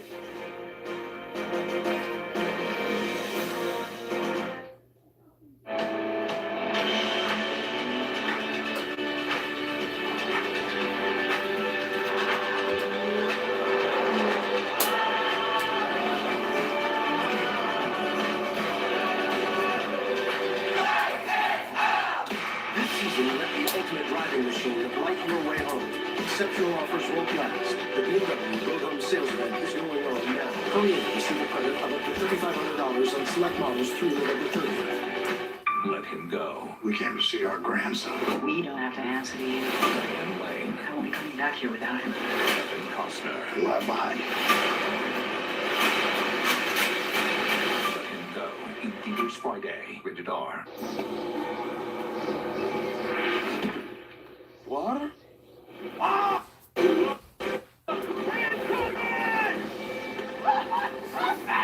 Water tastes like water. So you fixed it. Neo. You've changed. For good. And when it really mattered, you trusted ADT. Because staying home or venturing out, no one has more ways to help keep what matters most safe than ADT. You wash your hands every day, but what about your nose, the body's air filter? Navage uses powered suction to clean your nose and flush out dangerous germs. And it relieves congestion without drugs. More than 1 million sold. Navage. Clean nose, healthy life. WeatherTech floor liners for Mom and Dad. Oh, their pet feeding system for Scruffy. Oh, and cup foam for Aunt Barb to secure her phone in her car. Hey, how did it go? Shopping is so tough. I'm gonna start yours. I'm all done. Make your holiday shopping easy at WeatherTech.com. Can I borrow that? Hi, I'm Dorothy Hamill. As I look towards 65, I'm thinking about Medicare. I know I want coverage that connects all the different parts of my healthcare to keep me aging actively. Aetna Medicare Advantage plans offer $0 monthly premiums with benefits like dental, vision, and hearing, and telehealth, so you can see your primary care doctor from the comfort of home. Keep doing what you love. That's the Aetna Medicare Advantage. Call today, and we'll send you a $10 Visa reward card with no obligation to enroll.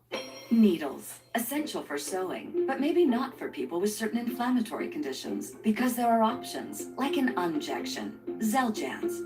The first and only pill of its kind that treats moderate to severe rheumatoid arthritis, psoriatic arthritis, or moderate to severe ulcerative colitis, when other medicines have not helped enough. Xeljanz can lower your ability to fight infections. Before and during treatment, your doctor should check for infections like TB and do blood tests. Tell your doctor if you've had hepatitis B or C, have flu-like symptoms, or are prone to infections, serious, sometimes fatal infections, Cancers, including lymphoma, and blood clots have happened. Taking a higher than recommended dose of Xeljanz for RA may increase risk of death. Tears in the stomach or intestines and serious allergic reactions have happened. Needles. Fine for some, but for you, there's a pill that may provide symptom relief. Ask your doctor about the pill first prescribed for RA more than 7 years ago. Xeljanz, an injection. Hi. Happy anniversary. For what? Every year you're with us, you get $50 toward your home deductible. It's a policy perk for being a Farmers customer. Do I have to do anything? Nothing. Nothing. Nothing. Nothing? Nothing. Oh, that really is something. You get a whole lot of something with Farmers policy perks. See ya. May I have a balloon too? Sure. Your parents have maintained a Farmers home policy for 12 consecutive months, right? We are farmers. Bum, bum, bum, bum, bum, bum. Start with a quote at 1-800-FARMERS. I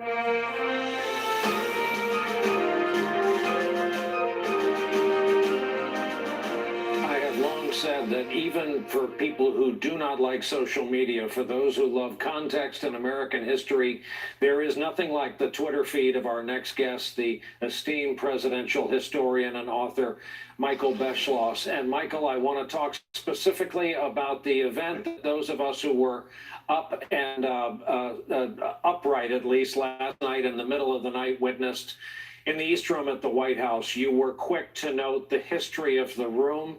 You were quick to note just how dark an event it was, without precedent. The president, of course, speaking without authority to claim the election. I'm wondering if you might go into some of that detail for our audience now. Sure would, Brian. Good evening. You know, here's a case. The White House East Room is sacred. That's where FDR lay in state in 1945. John Kennedy did in 1963.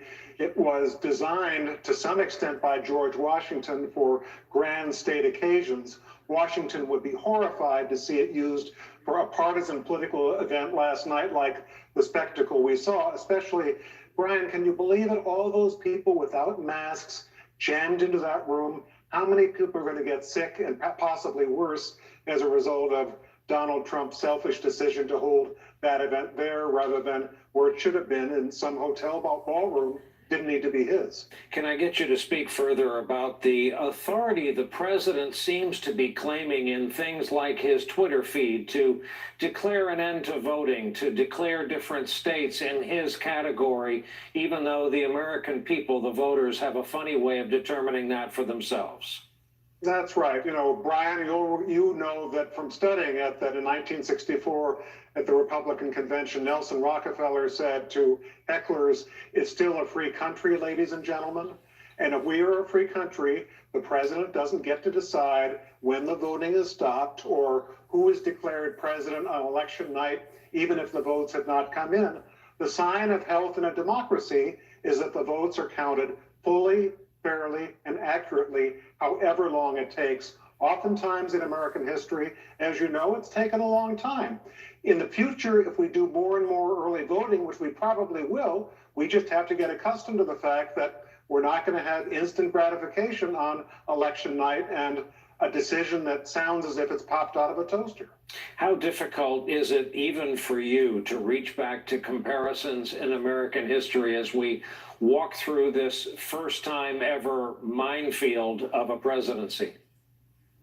I think, you know, you and I have talked about this for years. And one thing, you know, you asked sometimes, what will historians think of Trump? And what was really going through my mind, Brian, was how does the Trump period end? Is he driven out of office after one term because people think he's a horrible leader and has crossed all sorts of lines and threatened our democracy? Or is this someone who managed to get reelected and every other politician in the United States almost wanted to imitate him because they think that's the ticket to success and our society becomes Trump land? We now have a pretty good idea tonight that it's option number one, and 2 years from now, Donald Trump, to many people in this country, I don't want to speak for all historians, but to many people, his name will be an epithet and will stand for certain things in American politics and history that are largely negative, much as when people talk about McCarthyism to refer to Joe McCarthy, the demagogic senator from Wisconsin, they're not doing it as a compliment. Michael, thank you, and continuing congratulations for the superb setting behind you, the room we all like to picture historians writing books in and reading them as well. Michael Beschloss, we tried mightily to get you on in the middle of the night. So happy to be able to talk to you tonight. Another break for our coverage. When we come back, Steve Kornacki, back at it, back at the wall, back to looking for extra votes that might be out there on the road to 270.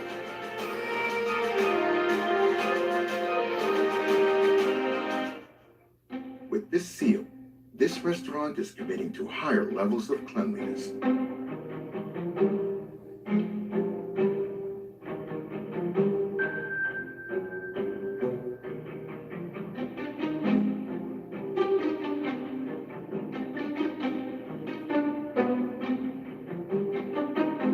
The expertise that helps keep hospitals clean is helping keep businesses clean too. Look for the Ecolab Science Certified seal. I have moderate to severe plaque psoriasis. Now, there's Skyrizi. Things are getting clearer, yeah, I feel free. Spare my skin, yeah, that's on me. Nothing and me go hand in hand. Nothing on the skin, that's my new plan.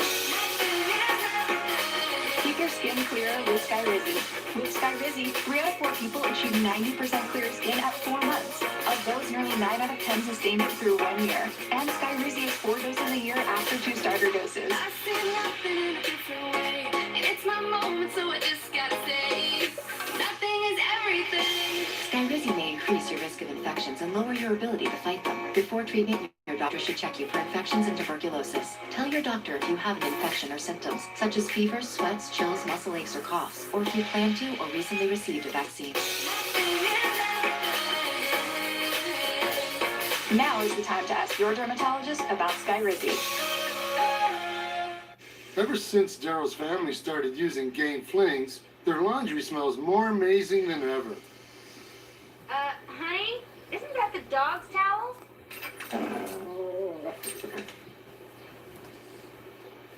Hey, me towel, Sue towel. There's more Gain scent plus OxyBoost and Febreze odor remover in every fling. Gain, seriously good scent.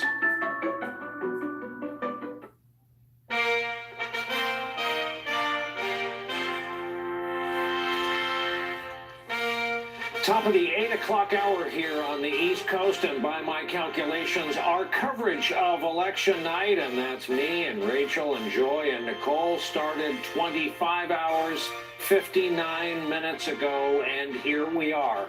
Before too long, if we're not careful, one of these outstanding states is going to put this race over the top for either candidate.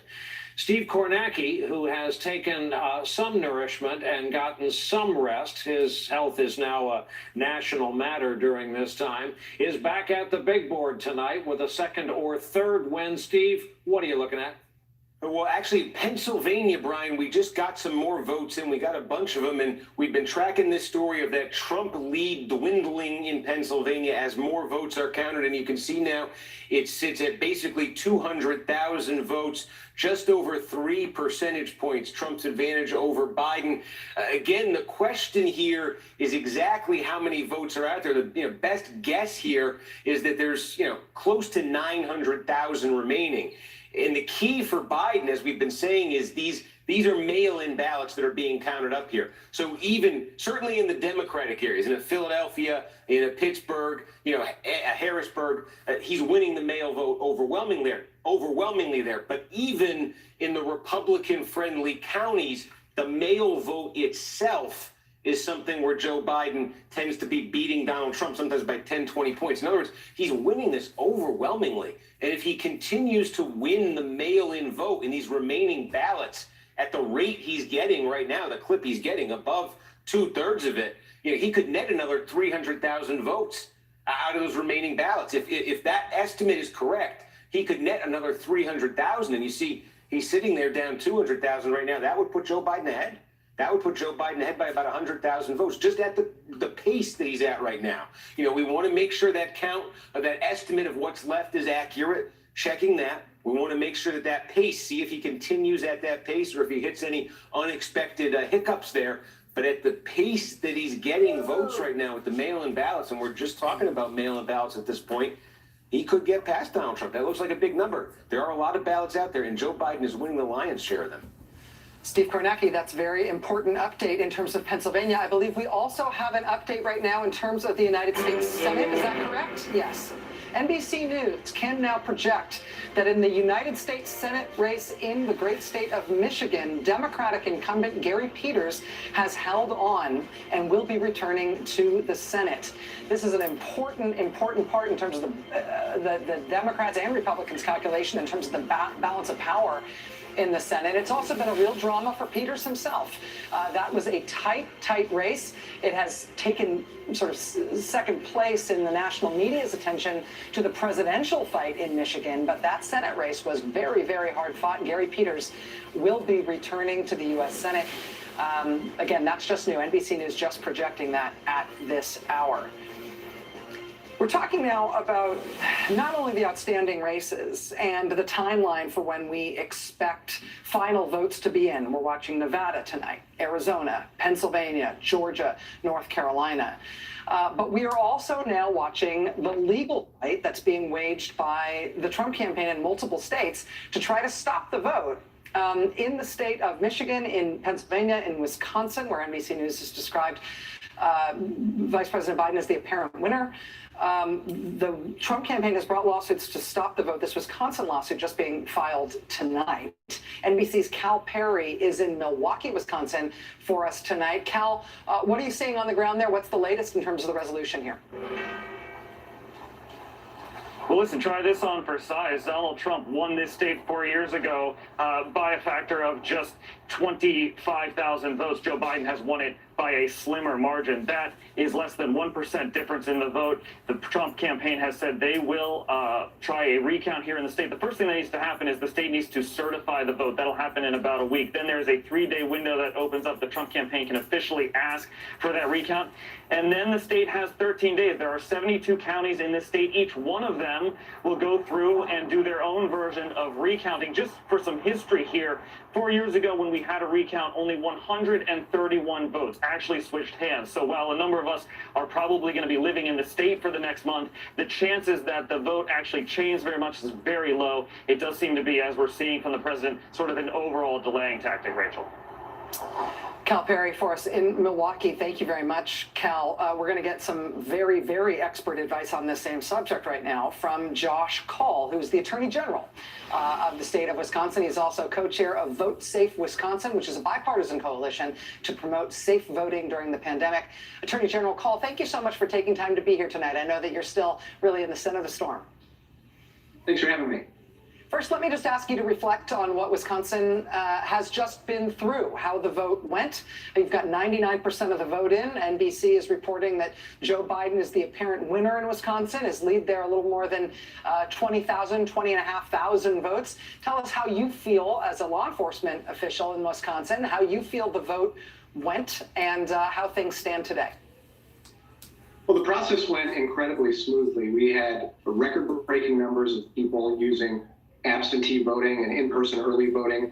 We didn't have any real issues at the polls. A lot of people were concerned about that in advance, but we took a lot of steps to prepare to make sure that if anything did arise, that it would be addressed quickly. And we didn't really have any issues. And what we have seen is a small change from what we had in 2016, but a very significant one that led to Joe Biden winning the state by about 20,000 votes. It took a little while longer to count the votes than would be ideal, but that's because we have a law in Wisconsin, like they have in Michigan and Pennsylvania, that doesn't allow absentee ballots to be counted until Election Day. That's a law that our Republican legislature could have changed. People called on them to change that, but they didn't. But now we have the full results in, or just about the full results, and the sort of process will move forward. In terms of the Trump campaign seeking a recount, obviously after the 2016 election, there was the recount that was instigated by Jill Stein, third-party Green Party candidate. I also remember in, I think it was 2011, covering a very hard-fought recount, a very controversial recount in Wisconsin over a state Supreme Court seat. in which a sort of more progressive challenger appeared to defeat a more conservative candidate. There was then a recount, and the recount ended up changing the count quite significantly, and the more conservative candidate ended up being winning the race. There was a lot of controversy over some late found ballots in a county that was seen as friendly to the candidate who had ultimately benefited from those things. If there is going to be a Wisconsin recount of these ballots, are you confident in Wisconsin's ability to do so with sort of no muss and no fuss and not too much additional controversy? I am, and Rachel, your memory is pretty good, I have to say. In 2011, there was a state Supreme Court race, and some additional ballots were found late, but that was before the recount process started. In the recounts themselves, the change in the number of votes has only been a few hundred votes, both in 2016 and in 2011. Here we're talking about a margin of more than 20,000 votes. It would be unprecedented to make up anything like that kind of number of votes in a recount. And Scott Walker today tweeted that this was a high hurdle. So, I don't know if we're even going to see the Trump campaign go forward with this recount, but if they do, the odds of them having the result change are basically zero.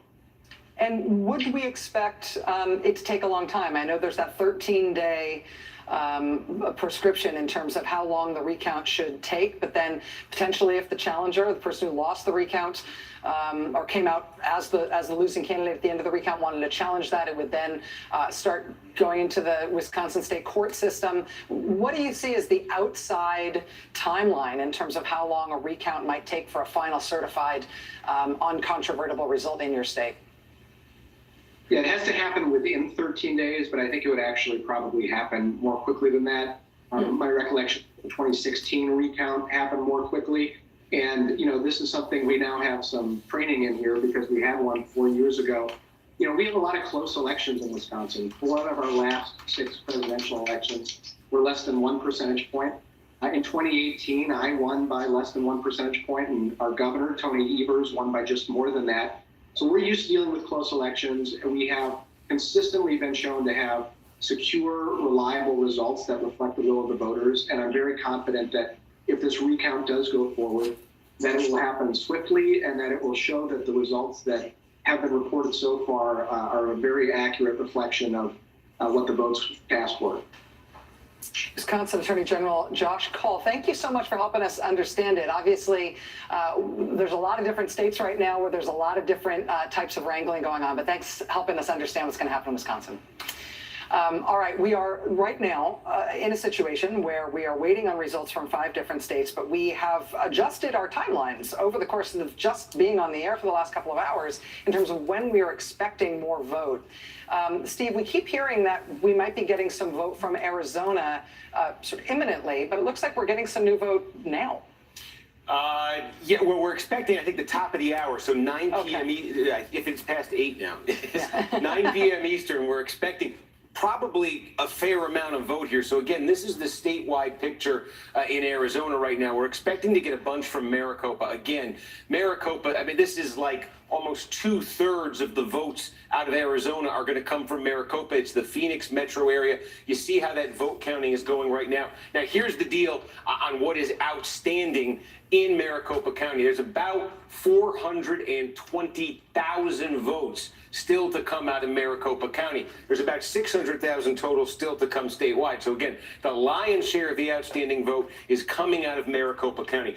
This is the suspense. You've mentioned other folks have called the Arizona race, and there's some people saying, was that too early? Here's the reason why there has been some suspense here. Arizona's votes come in 3 buckets. The first bucket of votes, call them the early votes. These were the ones that were cast weeks ago. Folks mailed them in October. Folks mailed them in a week before the election. This is a bucket that contains every ballot that was cast up until the weekend before the election.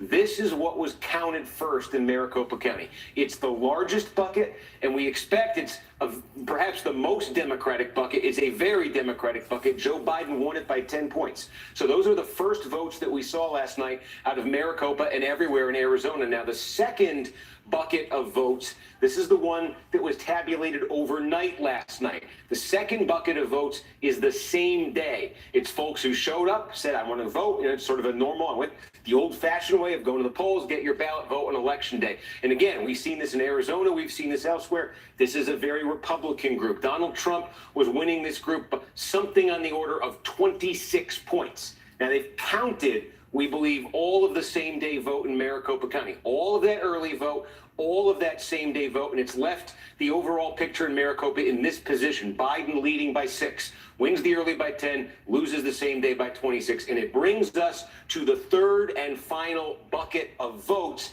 That's what we're expecting to get a readout on at 9 o'clock Eastern time or thereabouts. What this is, we're going to call this the late early vote, okay?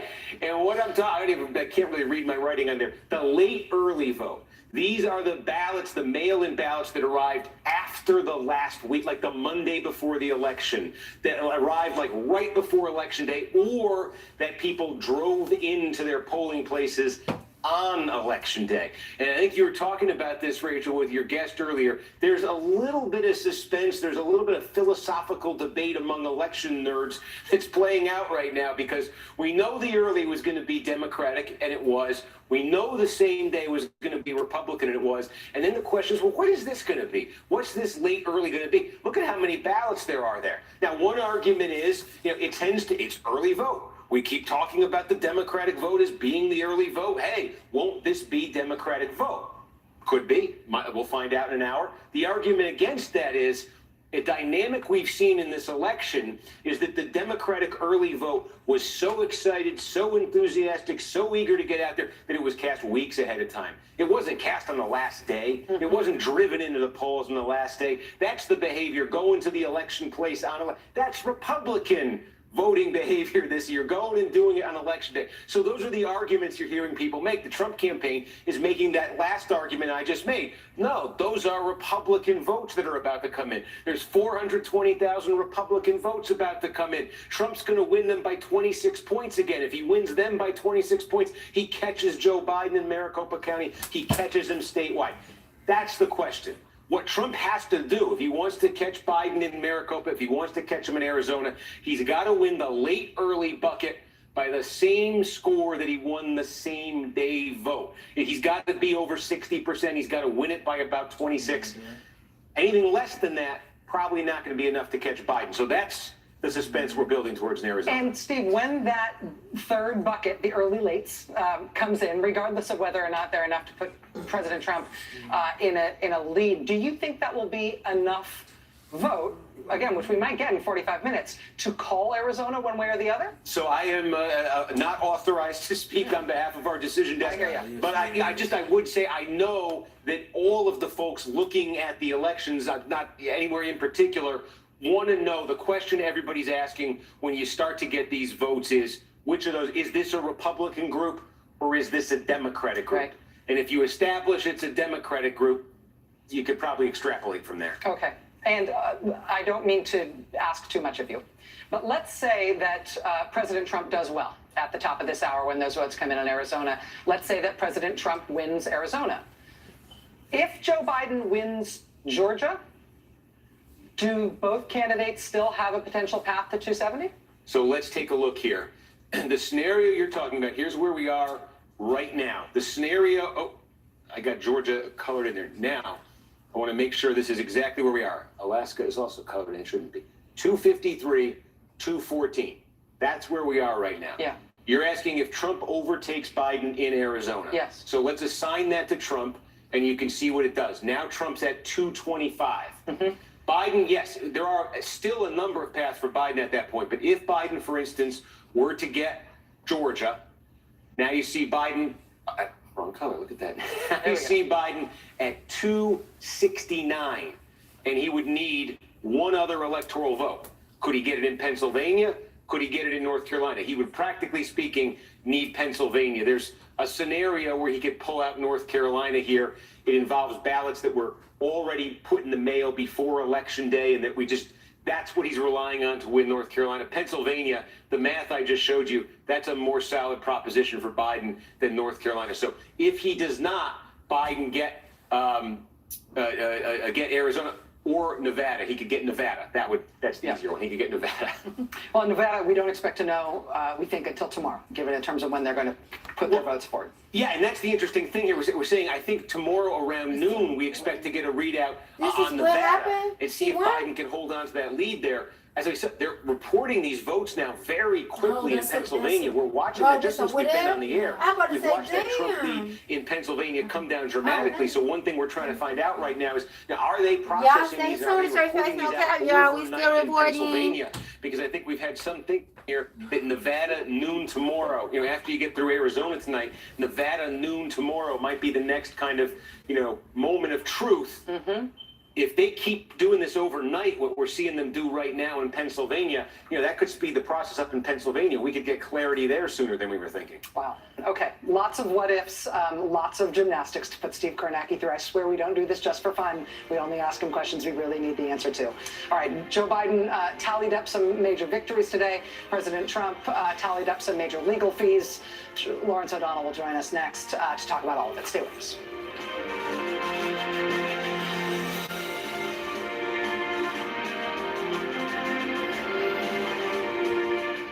We missed out on a lot this year. But I am not missing out on the holidays. We could all use more cheer. I got some really cute stuff from Overstock. I had to get the accent pillows, y'all. So excited! This rug feels so festive. Look at these. Free shipping on everything. The big stuff. The small stuff, the cozy stuff. This year, Overstock is your partner in cheer, making sure the most wonderful time of the year is the most wonderful yet. Overstock, where quality costs less. Shop early during our pre-Black Friday. Okay, guys. Y'all, they are just reporting and saying what if, who won, and what's going on, and the number remains the same, the 214, and Biden is still in the control, and we're still waiting for all the votes to come in, and Trump is still in lead of Georgia at this time. And guys, we already know that Biden won Wisconsin. Please drop your comments and stay posted. And yes, it looks like Trump took North Carolina. All righty.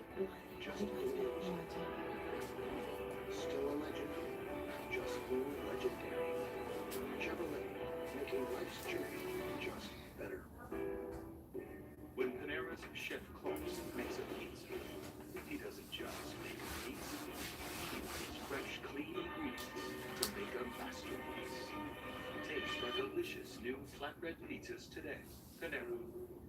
Joint pain, swelling, tenderness. My psoriasis. Cosmetics works on all of this.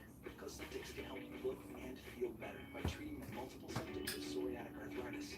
Don't use if you're allergic to Cosmetics before screening to get checked for tuberculosis. An increased risk of infections and lowered ability to fight them may occur. Tell your doctor about an infection or symptoms. If your inflammatory bowel disease symptoms develop or worsen, or if you had a vaccine or plan to, serious allergic reactions may occur. Watch. Get real relief with Cosmetics. Good morning, everybody. How you doing? Here's a hint about how to make working from home less. Lately, we've all experienced more inside our homes. And our homes have experienced more of us. More dishwashing, more clothes washing, and more action figure rescue missions. And after 50 years of rescues, Mr. Rooter Plumbing Service Professionals are equipped to handle anything. We're your neighbor. You can call anytime, and we'll be there. Because we've been here all along.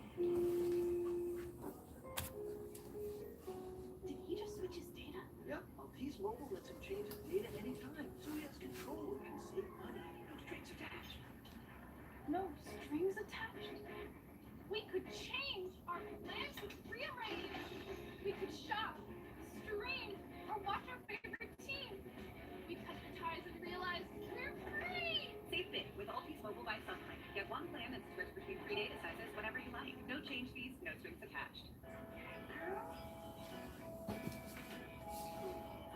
Remember their love, not the spots they leave behind. With the Bissell Pro D2X Revolution Pet Pro, it removes stains, odors, and allergens, even the toughest setting messes. That's why it's our best deep cleaning system for pet messes. Whatever stage of pet parenthood you're in, Bissell helps you live in the moment, not the mess.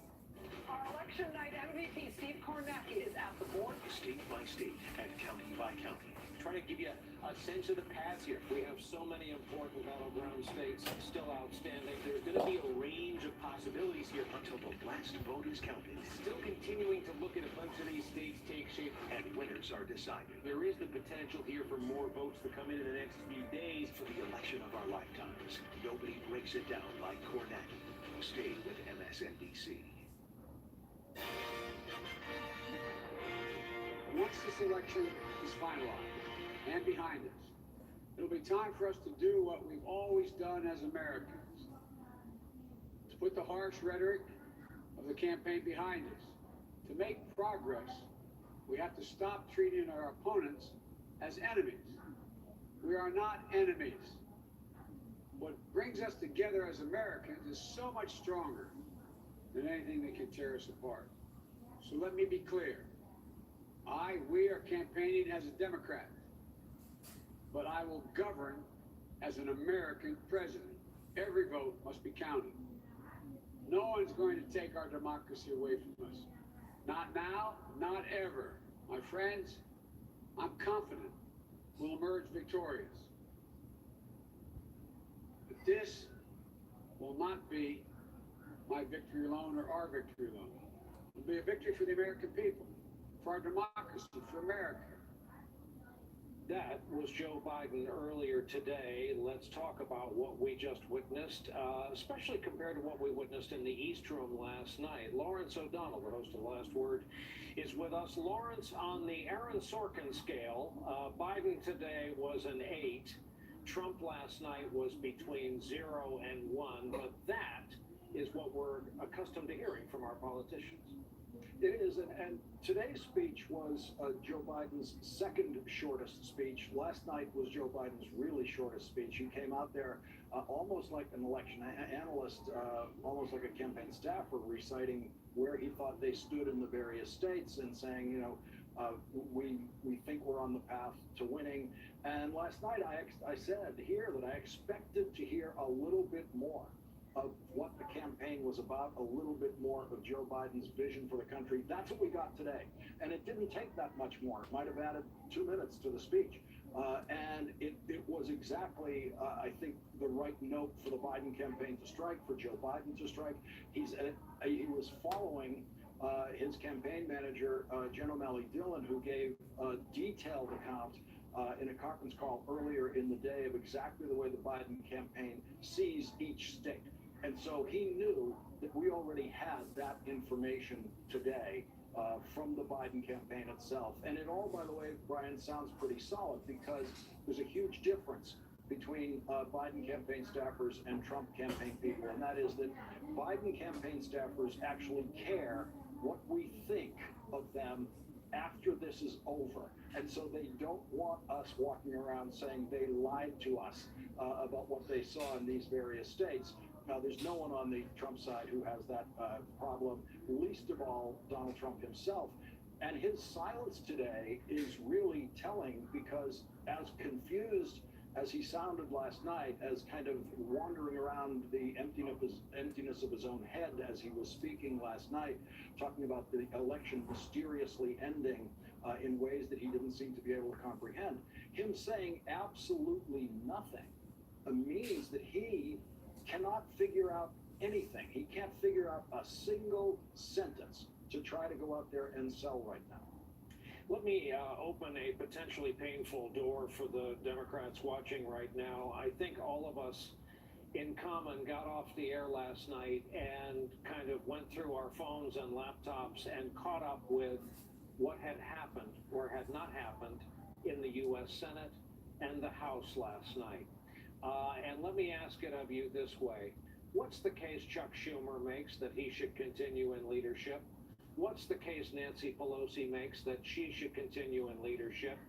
By a harsh view, they kaleidoscopically misread the electorate in a whole host of races they were beyond confident about. And in a harsh view, the Senate and House Democrats got shellacked last night. Well, the Senate story isn't settled yet. It seems to be going in the direction where Mitch McConnell will hang on to a Republican majority. We'll be hearing from Senator Klobuchar later tonight in our coverage about this. But it is probably going to be a little bit. Chuck Schumer might very well pick up a couple of seats. And, when you look at the Senate side of it, for example, one would be the only angle you could use to be critical of a Democratic leader in the Senate is to say that the candidates he recruited or the candidates he wanted to support were bad candidates. That's not the case. This was a very good crop of candidates. It is not easy to find a viable Democratic Senate candidate in Kentucky to run against the majority leader of the Senate. They found a candidate to carry that banner, didn't get all the way, but that's not surprising. No majority leader of the Senate has ever been defeated in their reelection campaigns back in their home states. And so you'd have to look at these candidates and say, why was Chuck Schumer so excited about, X, Y, or Z on this list? And it's all a very solid list.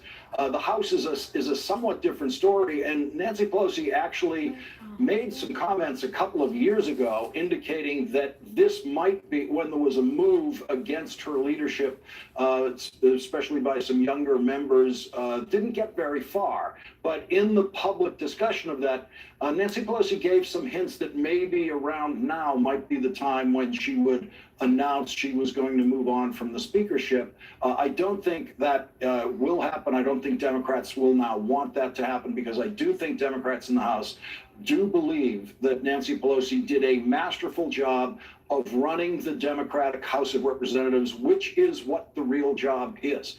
And yes, election day, when they lose seats, it's always an issue, but some of the most powerful speakers in the history of the House of Representatives lost seats at different periods during their term as speakers. They lost seats in midterm elections, they lost seats in presidential elections. So this is not a great loss of seats in the House, and so it's not the kind of thing that I think can reverse Nancy Pelosi's current level of support in the House. At least they now have a one-woman QAnon caucus in the Republican side of the House, so they got that going for them.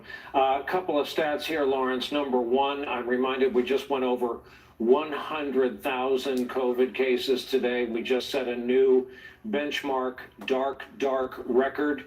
The president, of course, predicted this was the day we would stop talking about the coronavirus. This was the day that states and cities would completely throw the doors open and reopen. Neither of those came true. Also, let's talk about the popular vote. What does it get Joe Biden, other than pride, other than bragging rights and a new benchmark in U.S. history, to have set a new record by a damn sight for popular vote?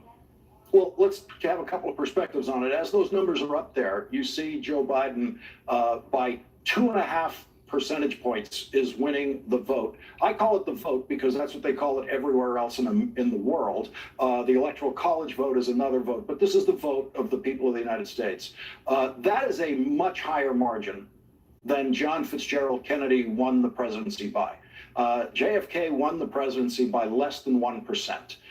Richard Nixon won the presidency in 1968 by less than 1%, much smaller margin than Joe Biden. Richard Nixon went on to a re-election 4 years later, winning 49 states. And by the way, the periods that enjoyed presidents who won by less than 1%. Those periods in our history are named after them. It's the Kennedy era. They gave the Kennedy era its own fictional name, Camelot. It was as if JFK had won by 100% by the time you were a few weeks after the election. So this is what in the 21st century has become a substantial victory. If this holds. And it's a victory that no Republican has been able to achieve in the 21st century, the margin that Joe Biden has won this vote by.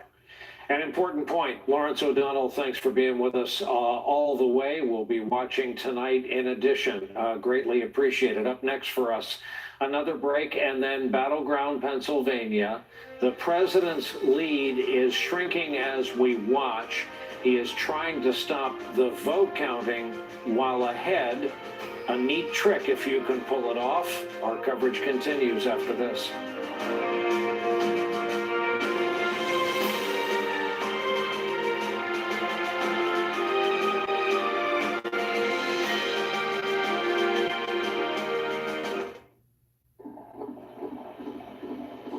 Every morning at 4:30, you hear the cook talk on the floor. It's hard times in the mill, my love, hard times in the mill.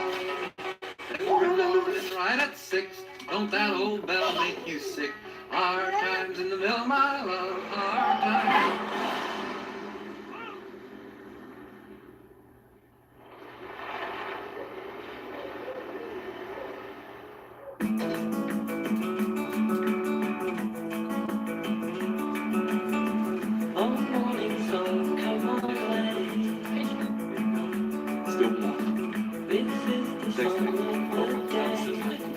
For some of us, our daily journey is a short one. Save 50% when you pay per mile with Allstate. You pay less when you drive less. You've never been in better hands. Allstate. Click or call for a quote today.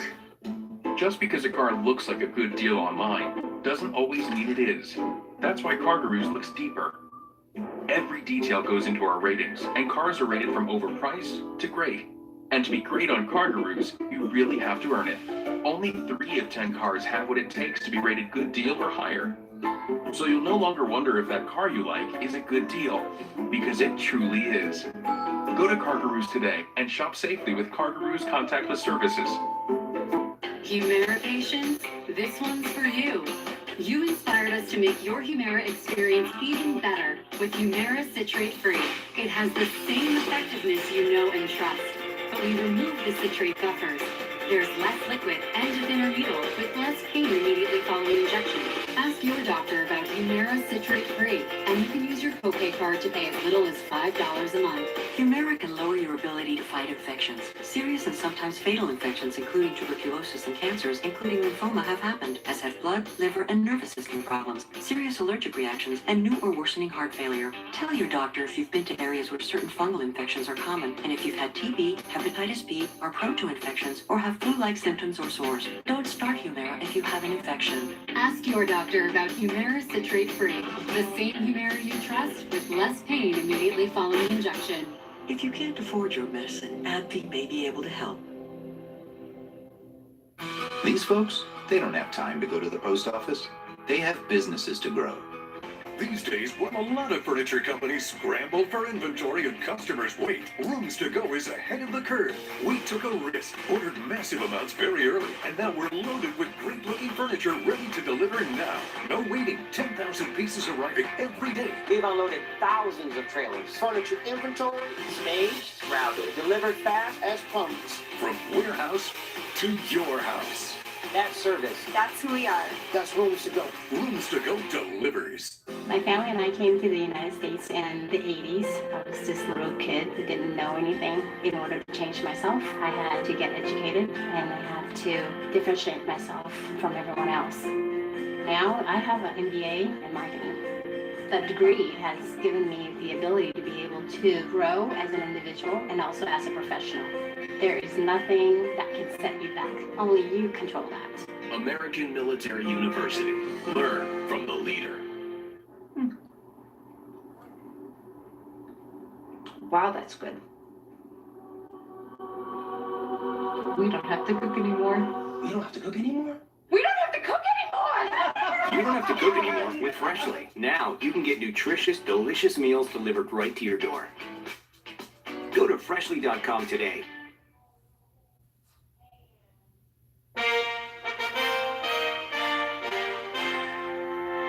Just past 8:30 on the East Coast. We are looking ahead to the top of the hour. We are expecting a lot of votes out of Arizona at this point, a critical battleground with a half dozen states yet to be decided. Our own Steve Kornacki is at the big board where we've been looking at data in Georgia in particular and in Pennsylvania. Steve, what are you saying? Yeah, let's take a look here at the statewide tally in Georgia. You can see now Donald Trump's lead over Joe Biden has fallen under 40,000 votes here, 39,811. We continue to get votes.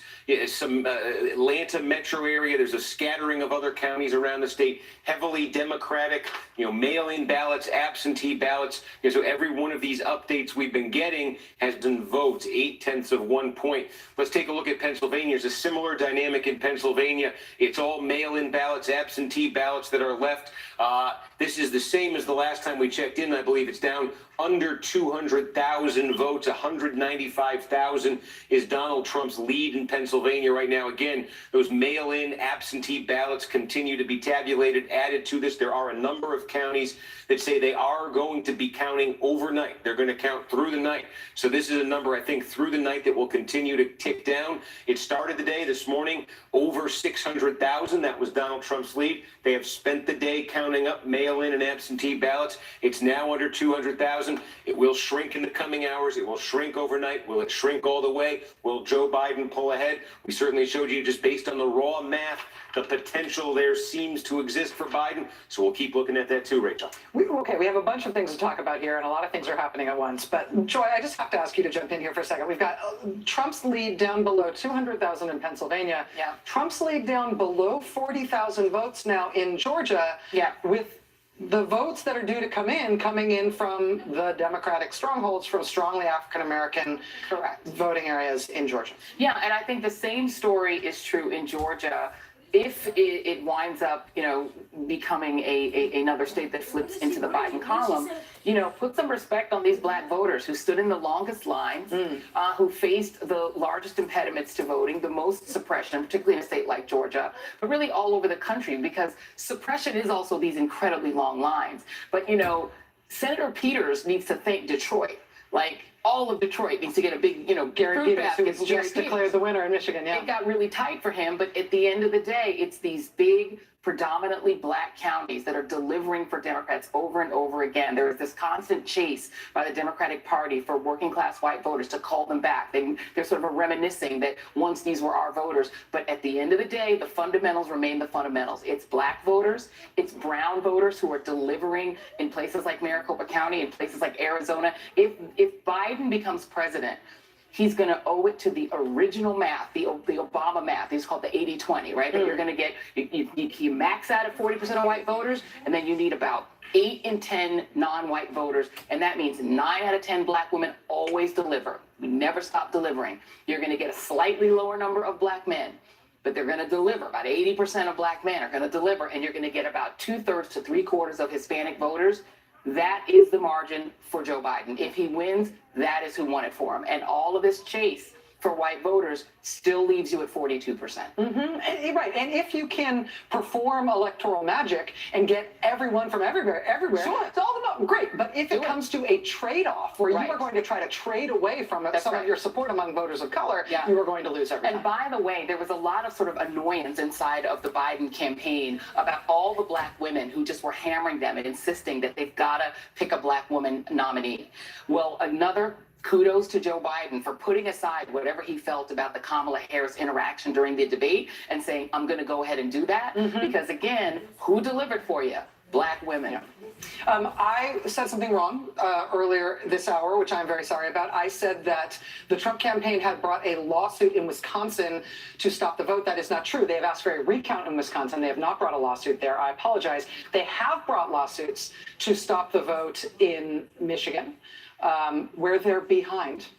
Ron Klain pointing out earlier this hour that if the Trump campaign succeeds in their effort to stop the vote in Michigan, that's fine, I guess, because then Biden will win. Is there like a concurrent brief from the Biden campaign? They should do it for it. Like, we actually believe in counting every vote, but if you guys really want to, we'll stand down. It's the same way. They brought a lawsuit to stop the vote in Michigan, which is, in a technical term, dumb. They've brought a lawsuit just tonight to try to stop the vote in Georgia, and they have brought a lawsuit to try to stop the vote in Pennsylvania. Well, joining us now is Malcolm Kenyatta. He is a state representative in the Pennsylvania State Legislature representing the city of Philadelphia. Representative Kenyatta, thank you so much for being here. I've been looking forward to talking to you all night. Thank you. Always a pleasure, Rachel. So we have Oh my goodness, sorry guys, we're still recording. In recent weeks, including you and me talking on the air about attempts in Pennsylvania to basically monkey wrench the ballot counting process, to stall it as long as possible, to try to allow for false claims of voter fraud or things going wrong in the voting process to be used as a way to shut down the vote. It does seem like what we thought was going to happen in Pennsylvania is happening in terms of what the Trump campaign is trying to do. How do you feel things stand in your state overall right now? So first of all, let me say this, Rachel. We cannot, in this moment, allow Donald Trump to have our joy. You know, he can't take our joy, can't steal it. We can only give it away. He's going to go down in history as one of a very small handful of incumbent presidents to lose re-election. And I think Joy hit the nail on the head. And it is going to be in large part because of the conscience of America, and that is Black voters. And here in Pennsylvania, what we're seeing with the delay is exactly what the Republicans, this is their fault that we're having a delay. The president is crying about a delay. He should have really just called into the Republican House caucus and told them to pass the pre-canvassing bill that we wanted to pass, which would have allowed counties to begin counting ballots earlier, and we would have had a result, if not last night, we would have had a result early this morning. And when we get that result is going to be a repudiation of Donald Trump, everything he stood for, and his failure of the last 4 years. Representative Kenyatta, and hey, it's great to talk with you. I have to say that Ms. Rachel Maddow did the bomb interview with you the day after I had you on. I was so envious. I was just hanging my head in shame that her interview was so bomb that it was amazing. Sure. You guys were so great together. But so I'm glad to have the two of you back together again. But the other thing that you talked about with Rachel was just the legislature itself, which was the subject of a lot of fear, I think, from a lot of people who are watching Pennsylvania, that they might go to the extreme to try to place the electors for Donald Trump, to make those the electors really kind of almost no matter what. I mean, there's been a lot of talk about what they might do and what, in a partisan sense, they might do. What do you think the boundaries now are of their ability to interfere going forward, regardless of what happens with these cases? Well, they wanted to do it. And it really was, the coverage here and other national outlets who talked about this that stopped them from doing it. They basically said as much. They were willing to move forward with throwing a monkey wrench, Joy, to use your words, into this election. And just imagine where we would be today if they were able to subpoena ballots as they wanted to. If they were able to subpoena whole polling machines as they intended to do with this election integrity committee. I think at this point, all they can do is what they're doing. I think it was Eric Trump came to Philadelphia with baseless attacks, with another maskless event, whining about the loss that his father is about to receive. And I think instead of crying and whining and complaining today, Donald Trump should have tried being a better president, but he was not. He failed at this like he's failed at everything else he's ever tried his hand at. And it's why Joe Biden has received more votes than any person to ever run for president. It's why he's going to win Pennsylvania. It's why, he's going to win states like Arizona. Because I've been seeing so much on Twitter of people depressed.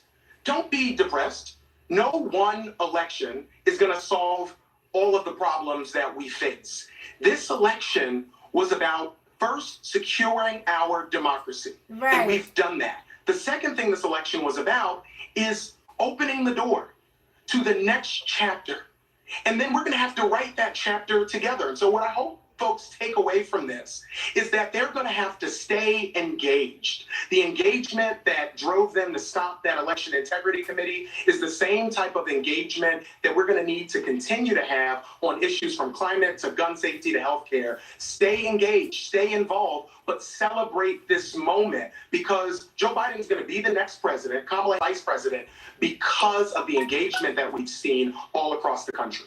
Wow, I think you just preached a word. Except, I'm telling you. That was a word. Don't listen. I'm telling you, every time we put him on TV, people call and are like, who is he? I know, don't tell him. Okay. Representative Malcolm Kenyatta from the great state of Pennsylvania. We will continue to talk about you behind your back after we go to this commercial break. But All right, know that we are so happy to have you here and to hear from you tonight. And good luck to you and your state over these next few hours. Is any other votes coming in? Because we're still stuck at 253. So basically, we only had one state that come in all day today. I mean, it is quite unusual. I mean, hey, I'm still young, but not that young. But usually we done had a president announced by now, and usually another president will step in and gracefully bow out, but that's not what's going on. And you know, Trump, he's very persistent.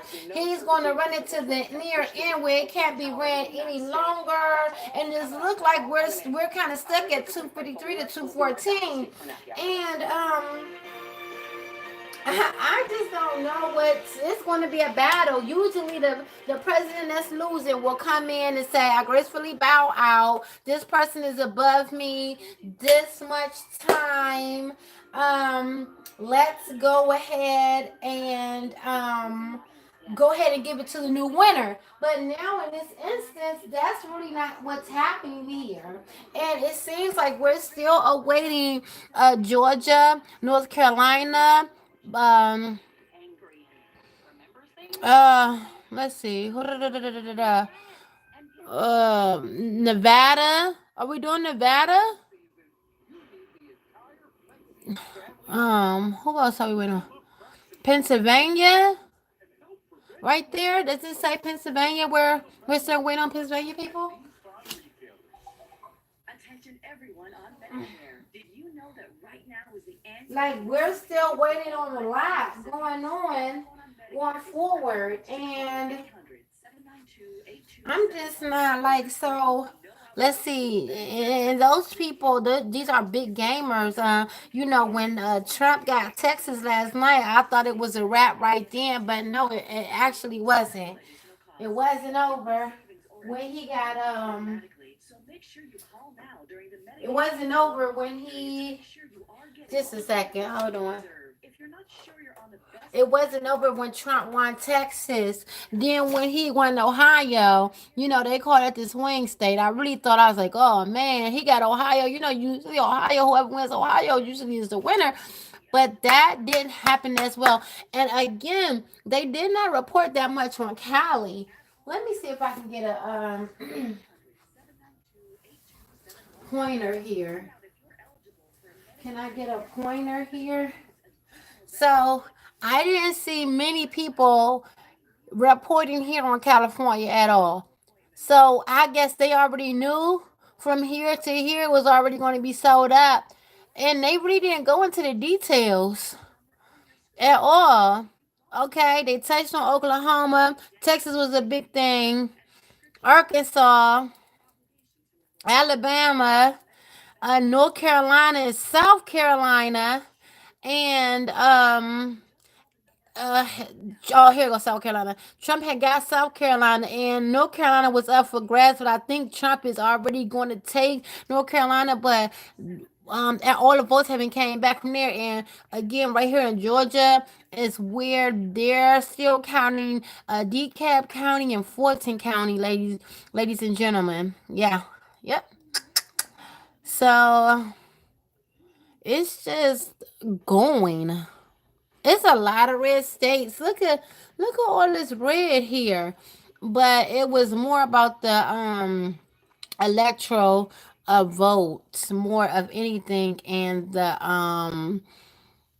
popular votes. And the popular votes were within the states, obviously, that are below. And that's where Biden had came up there.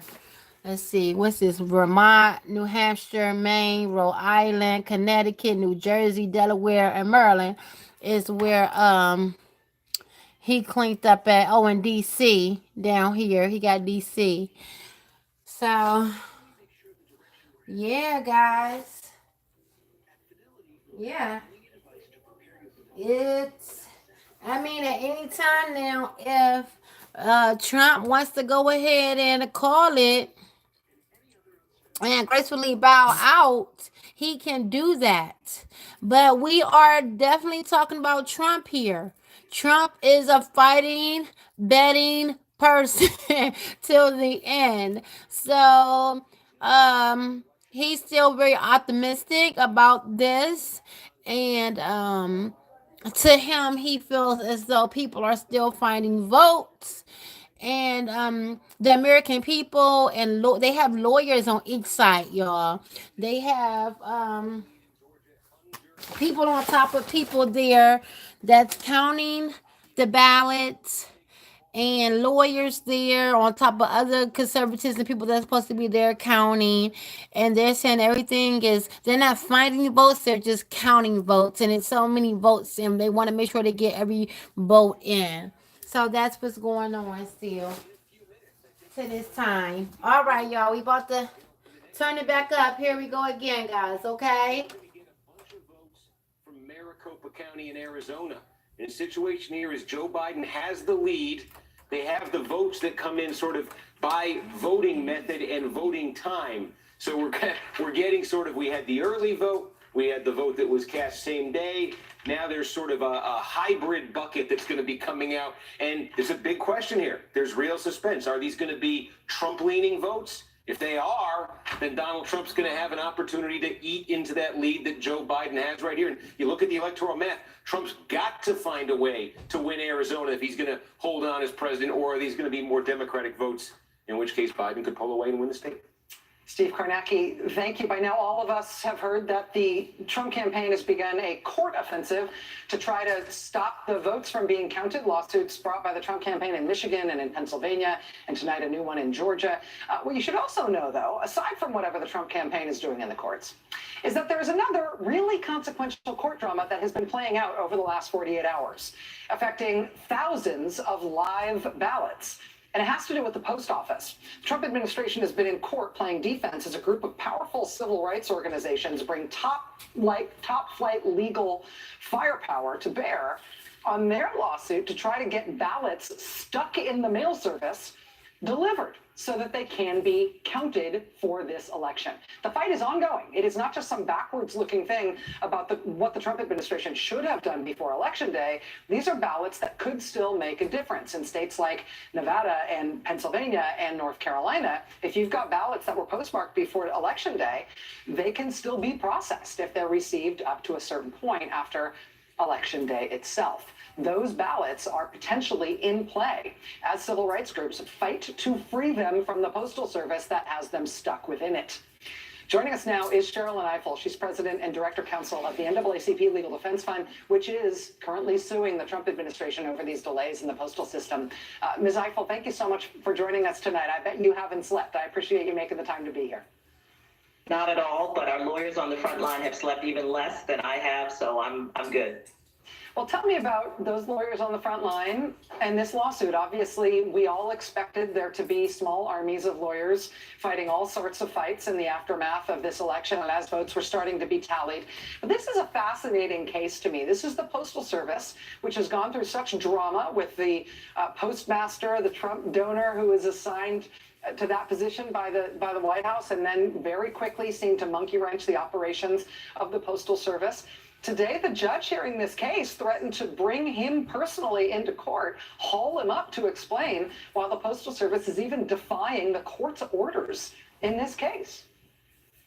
It's really astonishing litigation, Rachel. We filed this suit some time ago after Louis DeJoy made a number of changes to the Postal Service that made that it was clear were delaying the transfer of absentee ballots. We focused on the transportation decisions that the new Postmaster General made. We wanted to make sure that every ballot would be delivered. We hope to get every ballot delivered on time. We're still fighting to get every ballot delivered even after the process. We have been in hearings every day, and I really must credit not only the attorneys at the Legal Defense Fund and at Public Citizen and at Covington for being in the courtroom, but this judge, Judge Emmett Sullivan, has been really on top of every aspect of this case. There have been hearings Saturday, Sunday, yesterday, today, and there will be tomorrow. And as you point out, I mean, obviously it got very fractious yesterday. There was an order that was presented by the judge that required the Postal Service to do sweeps throughout the day, particularly between 12 and 3 p.m. In the evening, the Postal Service let it be known that they had not done the sweeps, that they did not feel that they had the personnel to do so. Obviously, we were very distressed about this. We sought an emergency hearing last night. The judge didn't grant it, but did have us come in this morning. And he's not happy either. He wants to know what happened. But right now, what happened today is that the judge actually issued another order requiring that there be a sweep in the Texas facilities because Texas's ballots could still be legally received today. And the Postal Service did comply with that order. We're looking now at the data that they provided about what they found. There'll be another hearing tomorrow. Judge Sullivan has made it clear he wants to know why his order was not complied with. Yeah, defying court orders is another level in terms of lawlessness here, but a remarkable and ongoing fight and a consequential one. Sherrilyn Ifill, NAACP Legal Defense Fund, thank you so much. Keep us apprised as this continues to develop. I will. Thank you, Rachel. All right, we're approaching the top of the 9 o'clock hour here on the East Coast. We're going to take a quick break. Again, we are expecting a lot of votes from Arizona very soon. Stay with us. You've changed for good. You're better at haircuts. Now you grocery shop online. Leave it on the step. Okay, guys, we're about to close this out. We've been doing a really good job. You guys have been hanging in there with us. I don't think any other states are going to be called this evening. I really think that's going to be it. I wish they will go ahead and call it. I wish Trump will go ahead and gracefully bow out and say, hey, you know what? I lost fair and square. We're at 253 and 214. We gracefully bow out. But we are talking about Donald Trump, for crying out loud. That's too loud.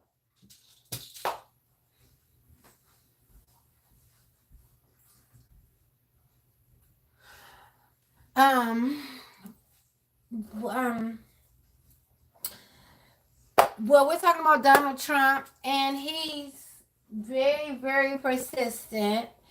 And Trump is just very headstrong.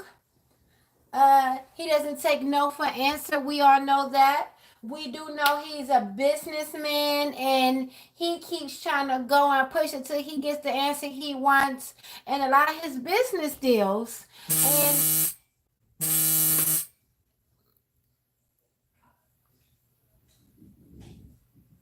And we all know that and a lot of his business deal he has pushed. Trump has a lot of buildings up, hotels. He has his money in a lot of different hands, and he fast talks people. He has a lot of lawyers doing his work for him, and he doesn't take a no for answer. So he is very persuasive. He's a pusher and things like that. So, but this is not a building. We're not doing a business deal as far as trying to build a new building in North Carolina or trying to get some land and oil or doing a hotel in Nevada. We're not doing that, people. This is a democracy here where the people gets to vote and elect who they want in. So it's just not him speaking with another party and then the lawyers are in between and saying, hey, knock down these homes. We want this hotel here. Knock down these homes. We want to put this new business here. Knock down these homes. We want to put this bridge here. That is not this, people. And so therefore, this is a whole different ball game, but Trump uses the same mentality. Let's see. Trump campaign files lawsuit to halt Michigan ballot county, demands SS to observe. Trump campaign sues in third state, Georgia. Already? Wow, guys. Wow. I mean, I know court had to be over by 5 o'clock, but already early this morning, he went to go file claims and he went to go do lawsuits already. Now, I feel like Trump is thinking that, thank you. I feel like Trump is thinking like everything last night should have been validated in. Everything should have been in last night. And we should have had a winner a little bit after 12, maybe 1 or 2. But here's the thing, people. This is where we're coming at a halt with. Hello, it's COVID-19.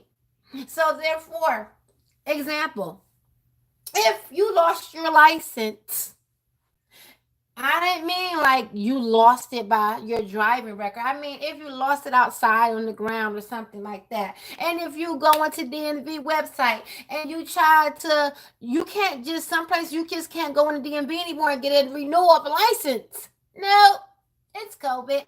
You have to make an appointment. You have to go online and make an appointment. And guess what? That appointment is pushed a month to 2 or 3 months out. Yes.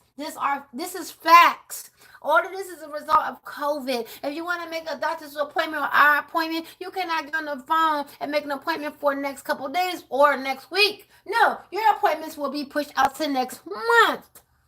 Now, all this is a result of COVID-19. So, the whole mailing system is different. How we all are doing the ballots and the polls are different this year. Yes, you could go in yesterday and do your ballots and they count it up by the end of the night or first thing in the morning. We will have a president. But since we have COVID, we are dealing with a different ball games. Ladies and gentlemen, let's keep that in mind. Let's keep that in mind. So, therefore, it's not about where people are finding votes here and there. They're still trying to count all the votes that came in from how the new system is due from COVID. I'm about to end this live. I'm about to play this a little bit longer from you guys. You drop your comments below. You let me know what you're thinking. You let me know how you've been affected by COVID. Biden won it by 10. The second bucket was the same day. Trump won it by 26. The third bucket, you're looking at the start of that. Now, this is not all of it. What we just got here,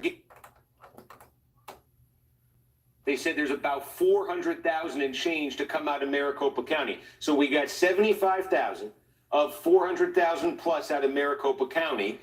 This pace of 59% for Trump, it might change as more ballots are added into here, so let's see. But this at least establishes, I think, up front, the possibility here that this third bucket of votes is a Trump-favorable bucket of votes, and you can see it's already brought him to 5 points behind in Maricopa County. It was 10 after the first bucket was reported. It was about 6 after the same day was cast, and now the first installment of the final batch has made it 5. And we can see what has this done to the statewide margin here in Arizona. Let's scan out there. Now it's down to 2.8%. And you see the statewide margin there, which was over 90,000, has fallen under 80,000. So there will be more to come here. This is 75,000 out of 400,000 and change. Let's see if Trump continues to win them at that rate. We knew he has to win. He has to be getting over 60, I think.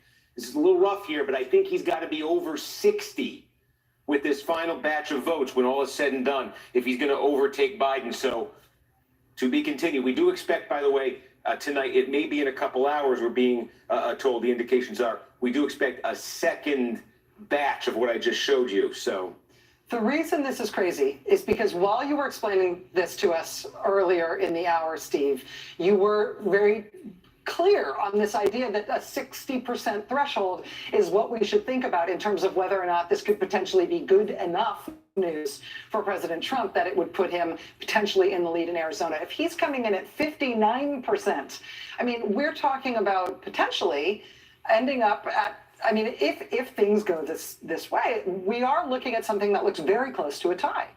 Yeah, and I'd say it at this point, because it's 75,000 out of 400,000 and change that are going to come in. So we're not sure it's exactly going to be 59% when all is said and done. Sure. If it ends up at 55, I think he'll be short. If it ends up at 65, I think there's a chance he would overtake Biden there. So we haven't really established the rate. What we've established right now is the possibility. I think that, as I said, the basic, almost philosophical question here was, is this fundamentally a group of Biden voters, or is this fundamentally a group of Trump voters? And you heard folks making arguments both ways about what we were going to see when we unveiled these first votes. I think we're seeing, it looks like these are going to be more Trump voters than Biden voters. And so that's why I could tell you NBC didn't call this last night, because this possibility existed. Steve, let me also just ask you a process question. As you say, it's about 400,000 outstanding votes from Maricopa that we had as of the start of this hour. We've just received about 75,000 of the 400,000 that remain. Now, we had thought there was a chance that we'd get all 400,000 of those votes all at once. Do we know, A, is that a surprise that we only got a small chunk of them, less than a quarter of those votes? And you said we are expecting some more within the next couple of hours. What can you tell us in terms of what to expect and when? Right. So apparently there will be a second a report of these tonight. I'm not sure exactly how many there's going to be. Again, it was about 75,000 here. Apparently there'll be a second report. Remember in Arizona, 2018 in the Senate race, did take a couple days to get to the final result. They were in this process of sort of, we're going to report some here, we're going to report some here. This happened in 2016 as well. I think the hope this time around in Arizona was they had changed some of the processing, some of the dates, deadlines on processing, where you thought maybe they'd be able to get some of this done earlier and it wouldn't take days once you got into this cycle. But I think there is the potential. We got 75,000 here. Maybe we get, 50 later, 75 later. Maybe we pick up some more tomorrow. We might be in that situation right here in Arizona. I will just tell people, for viewers watching at home, in terms of what this means for the presidency, if what Steve says is correct procedurally in terms of how these votes are going to come in, it means that we're going to get little bites of Arizona vote over time, every couple of hours, at least into tonight. And what each new bite of the Arizona is going to, Arizona vote is potentially are a mix of Biden and Trump votes at the proportions that we saw from this first group of votes from Maricopa County. It is legitimately going to be an open question as to who is going to end up on top by the time all these Maricopa votes come in. Just remarkable suspense there. Brian, back over to you. We have Vaughn Hilliard, who gets to report on his home state. He's with us from Scottsdale. Vaughn, I know you've been following our discussion here. What blanks do you wish to fill in? I enjoy just watching these numbers break down here and the subtraction, because like Steve, I've been filling out my math on my own papers out here in the desert, and literally the percentage number that I had that Donald Trump needed to maintain the ability to break even and match what is now a 93,000 vote lead for Joe Biden was 59.16%. And what Steve's calculations were right there was 59%. Now, with that stated, we should put into context which early ballots these are. These were early ballots that were received by Maricopa County over the weekend. So they are going to begin to process. These are Saturday, Sunday early ballots. And now we saw these numbers last week going in the advantage of Donald Trump. Now the question is, as we approach and as we get further into this batch, what do those Tuesday early ballots look like? The in-person ballots, Brian, have already been counted. And yesterday, by a 2-to-1 margin, Republican voters came out over Democrats and voted in person. Donald Trump in Maricopa County and statewide won by more than 60 percentage points over Joe Biden in-person voters. So will those Tuesday numbers, when we're getting to that back end of the batch, will they reflect that number as well? I was just on the phone with the top Biden official here this hour, and they insist that their internal data suggests otherwise, that number may be closer to 53 or 54%, because they expect that surge of Trump turnout, which I was out at the polls just over here in Scottsdale just yesterday, talking to folks that didn't even vote. Like a gentleman named Rick, he said he didn't vote in 2016. He thought Arizona was in the bag, but he came out and voted for Donald Trump there at the last minute.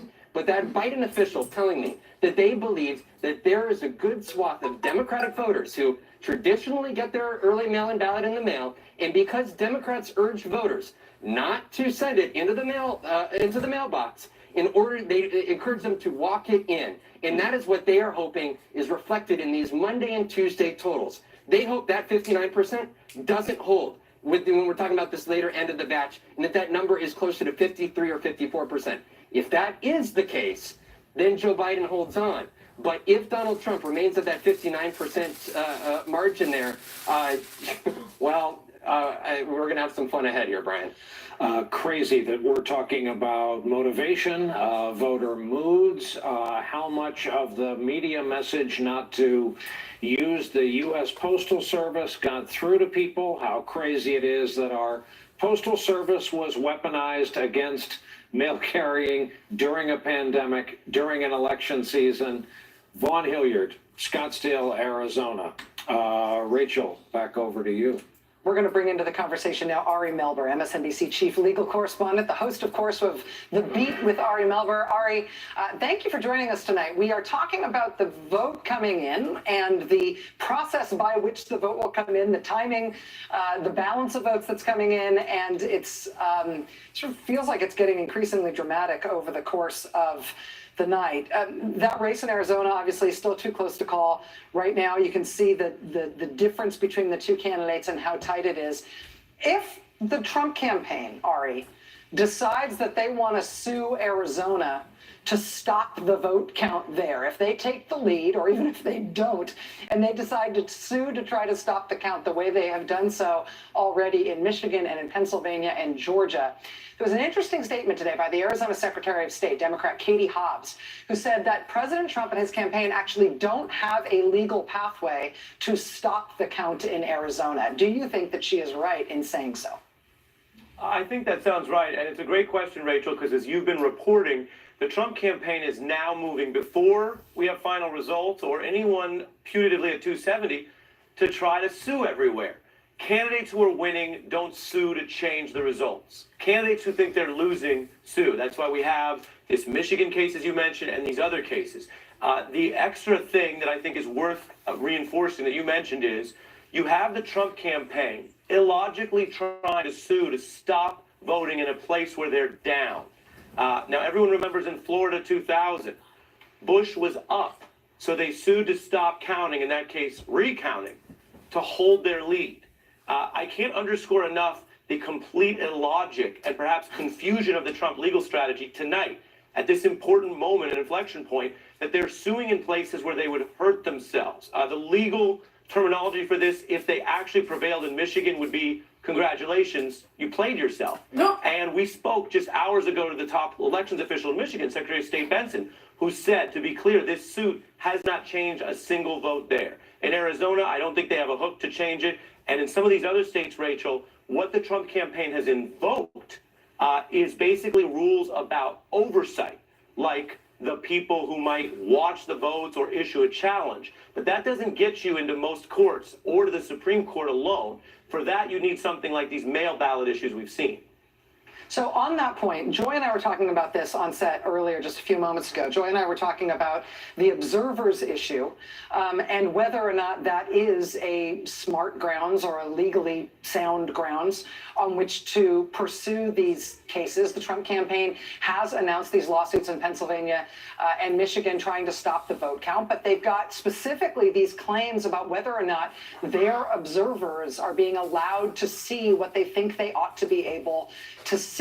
We also saw that sort of scary footage today from Michigan with Trump supporters who were self-proclaimed poll observers trying to storm the vote counting site in Detroit, saying, let us in and stop the count. Ari, for non-lawyers among us, can you explain why this observers issue is the hook that they're choosing for some of these cases? They choose the observer's hook out of a position of weakness. As you and Joy know, all that goes to is process, like who is allowed in to look at ballots or oversee. We've got the footage up right now. This is what continuing counting looks like, and different states have different ways that people are allowed to observe that for transparency, but that doesn't typically change the count. So I would say that's a weak way in. It certainly isn't something that we would expect to change the results, unlike, say, a recount or something that changes a batch of votes. Where they have a stronger hook is in states like Pennsylvania, where everyone should remember it was as recently as just last Wednesday that the Supreme Court said they agreed with they were inclined towards some of the Republican criticisms of counting mail ballots that would arrive today through Friday in Pennsylvania. And so we're looking at this margin right here. Democrats expect, and Joe Biden said today they think they have a lot more votes coming in. I can tell you that if you did have a very narrow margin in PA, and it was the one state that made up either candidate's 270, an approach that said, hey, you want to segment or count differently or not count later mail ballots, that could get you back to the Supreme Court. And so again, for anyone, I'm not talking about whether we like a given candidate or not. We know the observer ploy is weak because it hasn't changed anything in any state recently. So it's just not working. We know the mail ballot issue is a stronger legal claim, even if controversial, because the court has heard it twice in the last month. Ari Melber, MSNBC chief legal correspondent, making it super clear. Thank you, Ari. Very helpful. All right. We are going to take a quick break here, but keep in mind, we've just received another 75,000 votes from Arizona, making, I won't say more clear, but at least more full, the portrait of what's going on in that state. We're also watching vote roll in Georgia. Multiple states still yet to be decided. The fate of the presidency hangs in the balance. Our ongoing coverage continues. Stay with us. Okay, guys, I'm here. If you always hear some noise in the background, that's me and my entire family. We're here. We're all interested watching the TV. We're all keyed into the TV and see what's going on. So that's why you might hear, any extra noise. And then this is a family affair. This is a family affair for any household family at this point. I'm sure that all families, all grandmothers and aunts and uncles, and are gathered around the TV and radio just as well as we are. And that's what we're doing. We're coming to you live from Straight Facts No Cap and reporting this to you guys and trying to bring you, anything that you might have missed out on. Now, if you're scrolling through YouTube and you're watching videos and you just so happen to come across this video, maybe it was too overwhelming for you to watch, just continue to stop in from time to time. And if you're happen to scroll in, the vote is 253 to 214, 253 by Biden way now, and it might be overwhelming for many, and I know that my base of followers is younger base, so you might not be into this, so it might not it might bore you some, or your focus might not be all into tune with this, but that's okay.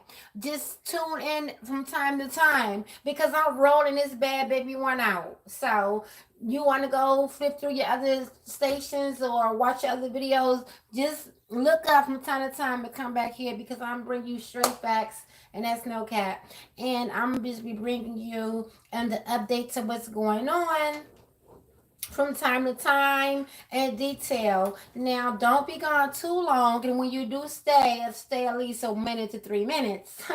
But I'm just going to be ending this live very soon, and letting you guys know just a little. I'm just giving you like the headlines of what's going on. Now, where's my pen? My pen.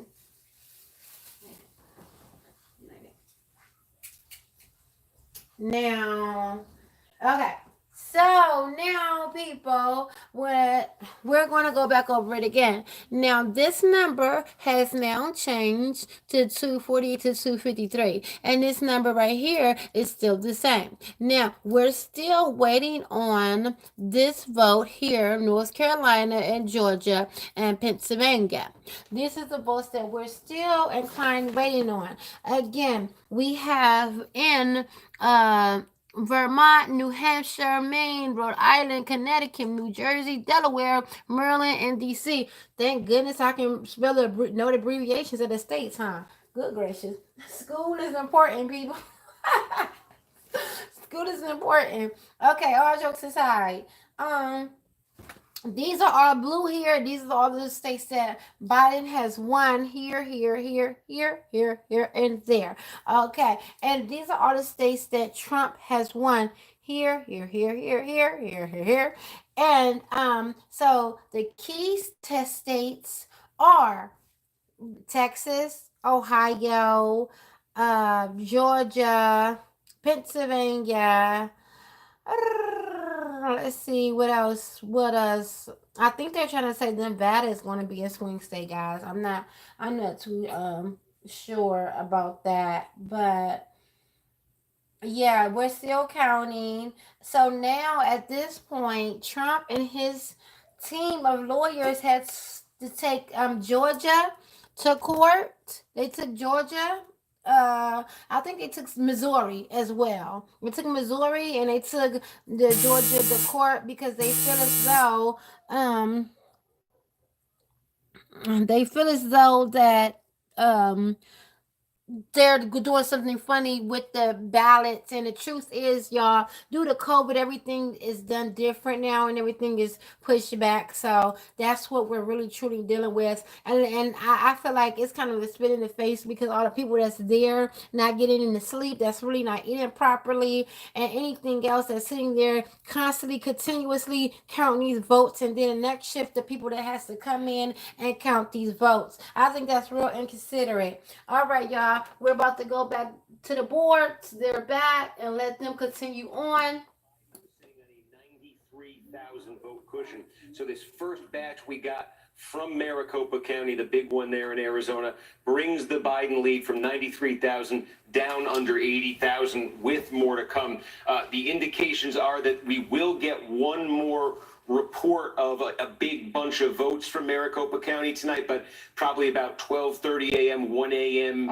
Eastern time. So it might be a little while, but what you just saw a few minutes ago, we're going to get another one of those, I think, in a couple of hours. So again, the implications are here. You heard Vaughn Hillier go through the math too. You know, if Trump is able to get 59, 60% of the rest that comes in Maricopa and around the state, he has an opportunity to erase that Biden lead and to get a win potentially in Arizona. So let's just take a look for a second at the Electoral College implications if Donald Trump were to actually win Arizona at this point, just to take you through what it would mean and what's at stake here for Trump. So if Trump were to get Arizona, again, he's behind right now, but if he were to pull it off, okay, that would move him to 225.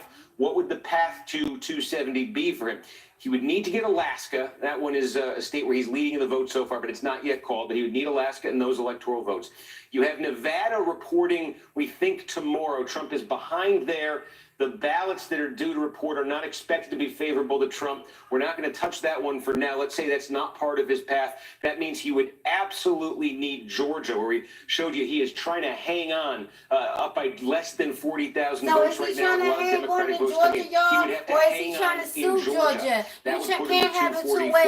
He also has the lead of about 75,000 votes in North Carolina. He'd have to hang on there. The outstanding issue there may be some ballots in the mail in North Carolina that were sent before Election Day that are just arriving today, tomorrow. Those will count. If as long as there's not enough there for Democrats to overtake Trump, he could get North Carolina. That would put him at 259. And I think you can see there's one shot left there. If not Nevada, even if he got Nevada, by the way, in this scenario, it's only 265. So the one Trump would need then, on top of Arizona, Alaska, Georgia, North Carolina, he would absolutely need to get Florida. Pennsylvania. I'm so used to elections coming down to Florida. What is wrong with me? He would need to get Pennsylvania, and that would put him over to 270. That's the path he needs to take. Without Georgia, if Biden is able to hold on in Georgia, is there a path for Trump that includes Arizona and Pennsylvania? Oh boy, look what you just did. If Georgia comes off the board and goes to Joe Biden, and Nevada goes to Donald Trump, we're in a 269 tie. Woo! That's what would happen. This is time, y'all.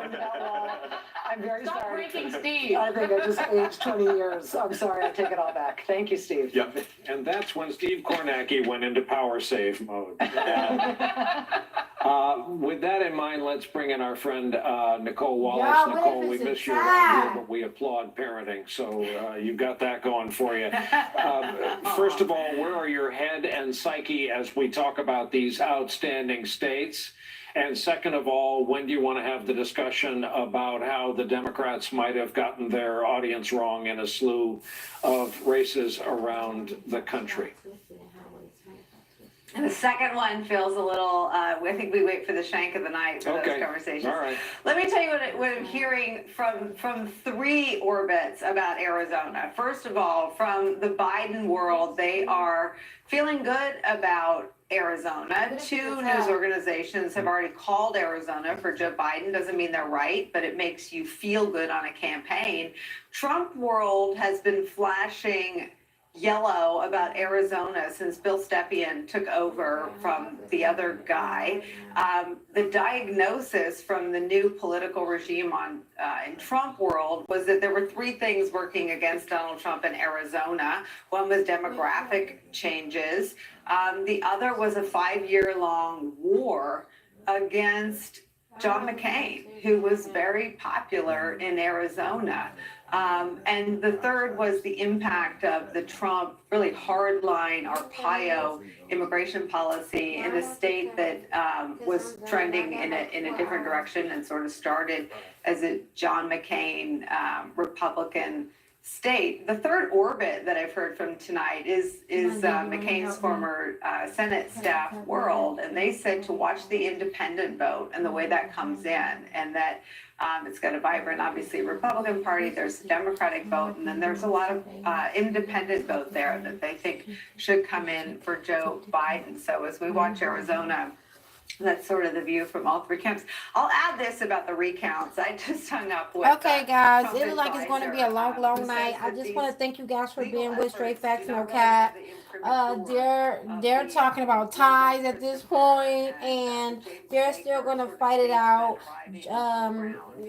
Trump is still suing Georgia and Minnesota while he's still waiting for their votes. How about that, people? First time in history for that. Okay, one time for you, Trump. You never seems to amaze us. And Biden is just waiting by gracefully. Anything can turn, but we hope it continues to turn and be on the right track for Democrats, and so we can get a lot of this cut down for 2021. How about that, people? All right. Thank you for being with Straight Facts No Cap. We appreciate your patience. We thank you for stopping in. We thank you for your comments. We thank you for your likes. And we thank you for your one dislike, whoever did that. Thank you, hater. We acknowledge haters also on this channel. Now, if you didn't like that this was the aunties and the uncles and the grandmas and the mommies on here in the background that you heard today, and that we were quite noisy, that's okay, because I'm sure around America it's a lot of households sitting around all watching at the TV at the same time. So that's what we did here, from our family to your family. And I just want to thank you again for your comments, thank you for your likes and your dislikes, and thank you for dropping through the Straight Facts No Cap. All right, Kappas and non-Kappas, we out. All love and peace. Any of the predicates of a basic legal document, including the who, what, where, why, when of what they were alleging, was the reason that the court should step in and do something. I feel like that's an interesting thing to know in terms of what the campaigns are bringing to